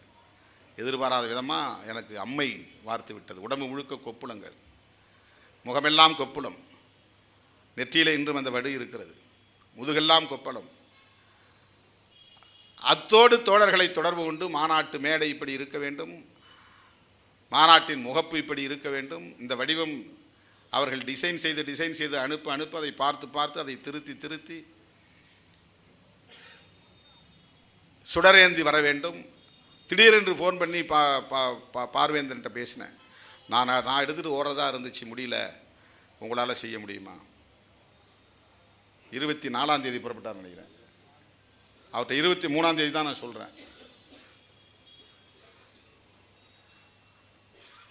உடனே சங்கத்தமிழன் வந்தார். நாங்கள் எல்லாமே சேர்ந்து அவரோட ஓடுறேன்னார். இல்லை, நீங்கள் தனியாக ஓடுங்க, மொத்தம் 4 திசையிலேருந்து கிளம்புறதா முதல்ல திட்டமிட்டிருந்தோம். அதெல்லாம் உங்கள்கிட்ட சொல்கிறதுக்கு வாய்ப்பு இல்லாமல் போச்சு. நீங்கள் ரெடியாக இருந்தால் நீங்கள் தெற்கிருந்து வாங்க. உடனே நான் ரெடின்ட்டார். சரி, டெல்டாவிலேருந்து வந்தால் ரொம்ப முக்கியம். ஏன்னா அது ரொம்ப பக்கத்தில் இருக்கக்கூடிய மாவட்டம், ரொம்பவும் முக்கியமான கிழக்கு திசையிலேருந்து யாராவது ஒருத்தர் வரணும், மேற்கு திசையிலேருந்து ஒருத்தர் வரணும். சரி, மேற்கு திசையில் இப்போ யாரை தேடுறது? நீங்கள் 3 பேர் உடனே கையில் இருக்கிறீங்க, ஆளுக்கு ஒரு இடத்துலேருந்து கிளம்புங்க. ஆளுக்கு ஒரு இடத்துலேருந்து கிளம்புங்கன்னு தான் சொன்னேன். அதுக்கப்புறம் நான் உங்களுக்கு எந்த வழிகாட்டுதலையும் தரல. இப்படி செய்யுங்க, அப்படி செய்யுங்க, ஆம்புலன்ஸ் வச்சிங்க, ஆட்களை திரட்டுங்க, பனியன் போடுங்க, எதுவுமே இல்லை. எல்லாம் அவர்களே திட்டமிட்டார்கள். மேலே அமர்ந்திருக்கிற 3 பேரும். முதலில் நான் ஒரே சுடர், சமத்துவ சுடர் மட்டும் ஏந்தினால் போதும் என்று கருதினேன். பிறகு சங்கத்தமிழன் பேசிய பிறகு லிபர்ட்டி, ஈக்குவாலிட்டி அண்ட் ஃப்ரெட்டர்னிட்டி என்கிற 3 சுடர்களை நாம் கட்டாயம் எடுத்து வர சொல்ல வேண்டும் என்று கருதி மேலூர், மேலவளவு, முருகேசன் உள்ளிட்ட தோழர்கள் நினைவிடமான விடுதலை களத்தில் இருந்து அவர் 20-30 பேரை திரட்டி கொண்டு அங்கிருந்து ஓடி வந்தார். ரஜினிகாந்த் அவர்கள் வெண்மணி நினைவிடத்தில் இருந்து நூற்றுக்கணக்கானவர்கள், அவர் தான் இப்போ நிறைய பேர் ஆளுங்க கொண்டு வந்திருக்கிறார். நான் அவரும் ஒரு 20-30 பேர் இருக்கும்னு நினச்சேன். அவர் 200 பேருக்கு மேலே திரட்டிக்கிட்டு எல்லாரையும் ஓட வச்சு கொண்டு வந்து அங்கே சேர்ந்தார். நான் சொல்லியிருந்தேன் 2-2:30 நீங்கள் வந்துடணும். மாநாடு தொடங்கிறதுக்கு முன்னாடி நீங்கள் அதுக்கப்புறம் கூட மேடைக்கிட்டே நீங்கள் வர முடியாது. ஆனால் மேடையில் வச்சு தான் சுடரை வாங்கணும். அதோடு எனக்கு இன்னொரு சிந்தனை ஓடிச்சு. இந்த 3 சுடரையும் நம்ம வாங்கிடுறோம், தலைவர்கள் வரும்போது என்ன செய்யறது? அப்போ தான் எனக்கு தெரிஞ்சதில்லை. 3 சேர்ந்து அதுக்கு பேர் ஜனநாயகம் தானே சொல்கிறோம். அதனால் தலைவர் கையில் ஜனநாயக சுடர் கொடுத்துருவோம், ஒவ்வொரு தலைவருடைய கையில். அதுக்கு என்ன பண்ணலாம்? உடனே பாலாஜியை வர சொன்னேன். பாலாஜிக்கிட்ட சொன்னேன், இந்த இவங்க எடுத்துகிட்டு வர்ற மாதிரி சுடரில் டீசல் ஊற்றி எரிய வைக்கிற மாதிரிலாம் வேண்டாம், எண்ணெய் ஊற்றி எரிய வைக்கிற மாதிரி திரி வச்சு வேண்டாம். என்ன பண்ணலாம்? எலக்ட்ரிக் டார்ச் வாங்க முடியுமா, செய்ய முடியுமா? உடனே அவர் ஏற்பாடு பண்ணார். அதுதான் அந்த 25 எலக்ட்ரிக் டார்ச் தலைவர்கள் கையில் கொடுத்தது, ஜனநாயக சுடர். இதெல்லாம் நாம் படுத்த படுக்கையிலே இருந்து கொண்டு ஏற்பாடுகள் செய்தவை. மாநாட்டுக்கு நிதியை திரட்டுவதற்கும் படுக்கையில் இருந்து கொண்டே. இதோடு முடிஞ்சிடக்கூடாது. நம்ம வெள்ளி விழான்னு சொல்லிட்டோம். அப்போ வெள்ளி விழாவில் வெள்ளி வரணுமே, வெள்ளி கொடுக்காம எப்படி வெள்ளி விழா? மணி விழான்னு சொல்லிட்டோம். மணி விழாவில் நம்மளால் வைரத்தை கொடுக்க முடியாது, நிறைவு விழாங்கிறதுனால இதுலேயும் கொஞ்சம் கோல்டு காயின் கொடுக்க சொல்லணும். என்ன பண்ணுங்களே எனக்கு தெரியாது. 4 சட்டமன்ற உறுப்பினர்கள் இந்த வேலையை செய்யணும். ஒரே 4 இடைவெளி. கொஞ்சம் காசு ஏற்பாடு பண்ணி போய் அட்வான்ஸ் கொடுத்து 25 கிலோ வெள்ளி, வெள்ளி விழாவுக்கு அடையாளமாக 61 சவரன். நாங்கள் என்ன 61 சவரன், 161 செய்யுங்க அப்படின்னு. 61 சவரன்லாம் செய்யக்கூடாது, 160. ஏன்னா எல்லாம் கட்சிக்கு தான் போக போகுது, நான் போட போகிறது. என் உடம்புல ஒரு பொட்டு தங்கமும் நான் போட்டது கிடையாது. எங்கள் அப்பா ஆசையாக எனக்கு ஒரு மோதிரம் வாங்கி கொடுத்தாரு 20-25 வருஷத்துக்கு முன்னாடி. அதை கூட நான் போடலை, கட்சிக்கு கொடுத்துட்டேன். மக்கள் நல கூட்டணியின் போது 2 சவரனில் அண்ணன் வைகோ ஒரு மோதிரம் செஞ்சு, அப்போ நமக்கு மோதிரம் சின்னம் வேறு கொடுத்தாரு. அப்படியே வீட்டில் பத்திரமா வச்சுருக்கிறேன். என்ன நான் போடலை, அதை கட்சிக்கு நான் கொடுக்கல. ஆகவே நீங்கள் கொடுக்குற அத்தனையும் கட்சியின் வளர்ச்சிக்கு தான் பயன்படும். எனவே 161 சவரன் கொடுக்கணுன்ட்டேன். 2 நாள் இடைவெளியில். என்ன பண்ணாங்களே எனக்கு தெரியாது. 161 சவரன் காசு வந்துருச்சு மேடைக்கு. இதெல்லாம் நாம் படுக்கையில் இருந்து கொண்டே ஏற்பாடு செய்தவை. தோழர்களே, இந்த மாநாட்டை வெற்றிகரமாக இந்த அளவுக்கு நடத்தி முடித்ததற்கும், பலரும் இதனை பாராட்டி பேசக்கூடிய அளவுக்கு நாம் இதனை சாதித்து முடித்ததற்கும் உங்கள் ஒவ்வொருவருடைய பங்களிப்பும் மகத்தானது. அவ்வளவு தனித்தனியாக சுவரொட்டிகள் போட்டார்கள், தனித்தனியாக துண்டறிக்கைகளை போட்டார்கள், தனித்தனியாக விளம்பரங்களை எழுதினார்கள். நான் அந்த லிபர்ட்டியை கொடுத்துட்டேன். யாரையும் தடுக்கக்கூடாது. உன் பேர் இல்லைன்னு போய் அவனை சண்டை போடக்கூடாது. அவன் போடுறான், அவன் செலவு பண்ணுறான், அவன் போடுறான், போடட்டும். உன் பேர் வரணும், உன் படம் வந்தால் நீ செலவு பண்ண, நீ எந்த பொறுப்புலையும் இருக்கலாம். விளம்பரத்தை போய் தடுக்கக்கூடாது. டிசம்பர் 23 மாநாட்டை ஒட்டி 6 மண்டலங்களில் பொதுக்கூட்டம் நடத்தினேன். போய் எல்லா இடங்களையும் ஹால் மீட்டிங், ஒவ்வொரு இடத்துலையும் 1.5 மணி நேரம் பேசினேன்.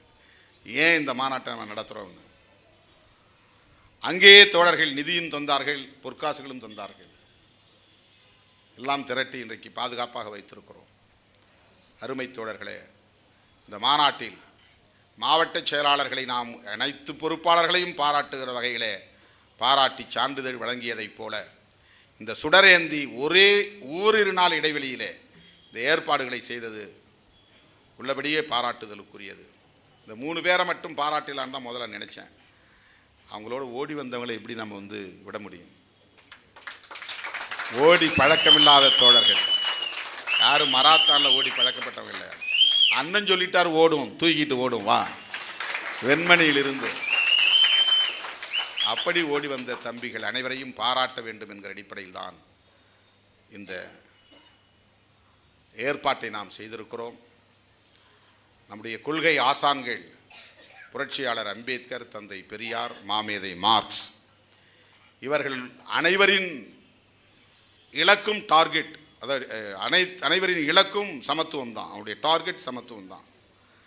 அதில் எந்த முரண்பாட்டை யார் எப்படி முதன்மைப்படுத்துகிறார்கள், பிரியாரிட்டைஸ் பண்ணுகிறார்கள் அப்படிங்கிற போது வர்க்க முரண்பாட்டை முதன்மைப்படுத்துகிறார் காரல் மார்க்ஸ். ஆனால் இலக்கு சமத்துவம் தான். வர்ண முரண்பாடுகளை முதன்மைப்படுத்துகிறார் பெரியார். ஆனால் இலக்கு சமத்துவம். சாதிய முரண்களை முதன்மைப்படுத்துகிறார் புரட்சியாளர் அம்பேத்கர். ஆனால் இலக்கு சமத்துவம். டார்கெட் ஒன்று. அவங்க முதன்மைப்படுத்துகிற முதன்மை முரண்கள் என்று பார்க்கிற போது மார்க்ஸ் வர்க்க முரணை முதன்மைப்படுத்துகிறார். வர்க்கம்தான் இங்கே ரெண்டு பிரிவாக இருக்கிறது, மோதிக்கொள்கிறது. எல்லா பிரச்சனைகளுக்கும் அடிப்படையானது வர்க்க பாகுபாடு தான் என்று அவர் முதன்மைப்படுத்துகிறார். உலகளாவிய பார்வை அது. வர்ண முரண்பாட்டை முதன்மைப்படுத்துகிறார் பெரியார். அது இந்திய அளவிலான பார்ப்பன ஆதிக்க எதிர்ப்பை முன்னிறுத்துகிற ஒரு பார்வை. அது சாதிய முரண்களை முன்னிறுத்துகிறார் புரட்சியாளர் அம்பேத்கர். அது விளிம்பு நிலை மக்களை இணைத்துக் கொள்ளுகிற ஒரு இன்க்ளூசிவ் அப்ரோச். அதை அடிநிலையில் கிடக்கிற அல்லது விளிம்பு நிலையில் கிடக்கிற மக்களை, உழைக்கிற மக்களை அரசியல்படுத்தி அவர்களையும் ஒருங்கிணைத்து முன்னெடுத்து செல்வதற்கான ஒரு முனைப்பு, ஒரு முயற்சி.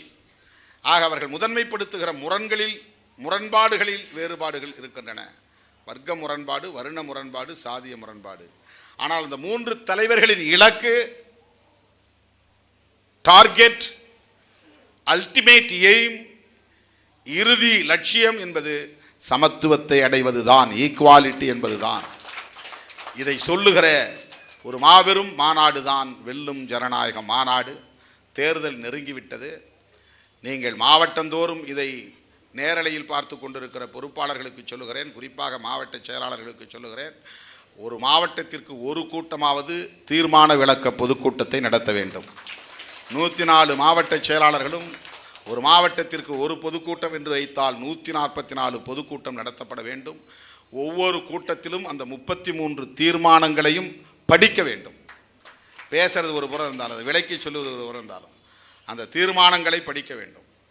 அந்த தீர்மானத்தை விளக்கி பேசுகிற ஒருவரை, நல்ல விளக்கி பேசக்கூடிய ஆற்றல் உள்ள தோழர் ஒருவரை நீங்கள் சிறப்பு பேச்சாளராக அழைத்து கொள்ள வேண்டும். பொதுக்கூட்டம் நடக்க வேண்டும். வேறு யாரையும் நம்ம விமர்சிச்செல்லாம் பேசக்கூடாது. அந்த தீர்மானம் என்ன சொல்லுது? இந்தியா கூட்டணி வெற்றி பெற வேண்டும், பிஜேபியை வீழ்த்த வேண்டும், இந்த நாட்டையும் மக்களையும் காப்பாற்ற வேண்டும். அதற்கு முன் நிபந்தனை, ஒரே ஒரு சவால், இந்திய அரசமைப்பு சட்டத்தை காப்பாற்றியாக வேண்டும். எவ்வளவு அகந்தையோடு பிரதமர் மோடி நாடாளுமன்றத்திலே பேசுகிறார். அன்னைக்கு இரவெல்லாம் நான் புலம்பிக்கிட்டு இருந்தேன் தோழர் ரவிக்குமார்ட்ட, என்ன இவ்வளவு அகங்காரம், ஒரு அகந்தை, ஒரு பிரதமர் என்கிற பொறுப்பை கூட மறந்துவிட்டு ஒரு தேர்தல் பிரச்சார மேடையை போல பாராளுமன்றத்தை பயன்படுத்தி கொண்டு 2 மணி நேரம் ஒரு பிரதமர் பேசுகிறார். அவ்வளவு தூரம் ஒரு கட்சியை கேவலப்படுத்தி நக்கலடித்து தேர்தல் பிரச்சார மேடையாக பேசுகிறார். குடியரசுத் தலைவருடைய உரை மீதான நன்றி தெரிவிக்கும் தீர்மானத்தின் மீது பேசுகிற பேச்சு, அதற்கு கடைசியாக எல்லோரும் பேசியதற்கு அவர் பதில் சொல்லுகிற ஒரு உரை அது. அதில் குடியரசுத் தலைவர் என்ன பேசியிருக்கிறாரு, என்னென்ன திட்டங்களை அறிவிச்சிருக்கிறாங்க, அது எது எதை நாங்கள் நிறைவேற்றுகிறோம், இனி என்ன செய்ய போகிறோம், அடுத்து என்ன சாதிக்க போகிறோம் என்பதை மட்டும் சொல்லி, தலைவர்கள் பேசியது ஏதாவது கோட் பண்ணுறதுனா மேற்கோள் காட்டி பேசி அவங்களுக்கு பதில் சொல்கிறதுனா பதில் சொல்லி, எதிர்க்கட்சி இப்படியெல்லாம் எங்களை விமர்சிக்கிறாங்க, அதெல்லாம் தவறு, நாங்கள் இப்படி தான் செய்திருக்கிறோன்னு விளக்கம் சொல்ல வேண்டியது தான் ஒரு பிரதமருடைய பொறுப்பு. ஆனால் அவர் தேர்தல் பிரச்சார மேடையில் இருக்கிற மாதிரி பேசுகிறார். என்ன காரணம்?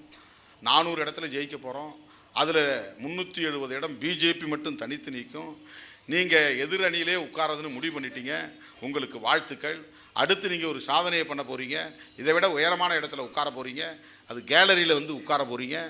இவங்க ஆட்சியில் இருப்பாங்களாம், காங்கிரஸ்காரங்க கேலரியில் உட்காந்து வேடிக்கை பார்ப்பாங்களாம். இப்படியெல்லாம் பேசுகிறார்.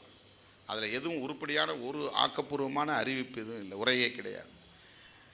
என்ன அடிப்படையிலே அவர்கள் இப்படி சொல்லுகிறார்கள்? வெறும் அகந்தையோடு சொல்லுகிறார்களா அல்லது ஏதேனும் சதித்திட்டத்தை வைத்து கொண்டு பேசுகிறார்களா என்கிற கேள்வியெல்லாம் எழுகிறது. வட இந்திய மாநிலங்களில் இவிஎம் என்கிற எலக்ட்ரானிக் ஓட்டிங் மெஷினை எதிர்த்து பெரிய அளவிலே போராட்டம் வெடித்திருக்கிறது. நாம் கூட எலெக்ஷனை பற்றி கவலைப்படாமல் ஒரு போராட்டத்தை நடத்தினோம் இவிஎம் எதிர்த்து. இந்த பொதுக்கூட்டங்களெல்லாம் முடித்து கொண்டு மறுபடியும் நாம் மாவட்டம் தழுவிய அளவில் ஒவ்வொரு மாவட்டத்திலும் இவிஎம் பயன்படுத்தக்கூடாது, தனியே விவிபேட் என்கிற அந்த ஒப்புகை சீட்டுடன் நடத்த வேண்டும் என்று வலியுறுத்தி மறுபடியும் நாம் ஆர்ப்பாட்டத்திற்கான ஒரு அறிவிப்பை செய்யலாம் என்று இருக்கிறேன்.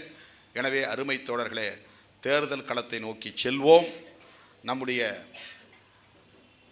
இலக்கு பிஜேபியை வீழ்த்தி அரசமைப்பு சட்டத்தை பாதுகாப்பது. அப்படிப்பட்ட இந்த களத்தில் ஜனநாயகத்தை பாதுகாப்பதற்கான போராளிகளாக இவர்கள் சுடரேந்தி வந்தார்கள் என்று பாராட்டி வாழ்த்தி அவர்களுக்கு சான்றிதழ் வழங்க இருக்கிறேன். ஒவ்வொரு அணியாக முதல்ல சமத்துவ சுடரேந்தி வந்த தோழர்கள் மேடைக்கு வலதுபுறமாக இடதுபுறமாக இறங்கி செல்ல வேண்டும். ஒரே நேரத்தில் கும்பல் கட்டக்கூடாது, அடித்து பிடிச்சிட்டு எனக்கு நெருக்கடியை தரக்கூடாது. சமத்துவ சுடருக்கு பிறகு சுதந்திர சுடர், கடைசியாக சகோதரத்துவ சுடர். எல்லோரும் மேடையில் அமர்ந்திருக்க வேண்டும். ஒவ்வொரு பெயராக பார்வேந்தன் படிப்பார். அவர்களுக்கு நான் சான்றிதழ் வழங்கி சிறப்பு செய்வேன் என்பதை சொல்லி அனைவருக்கும் என்னுடைய பாராட்டுதல்களையும் வாழ்த்துக்களையும் நன்றியையும் தெரிவித்து முடிக்கிறேன். நன்றி, வணக்கம்.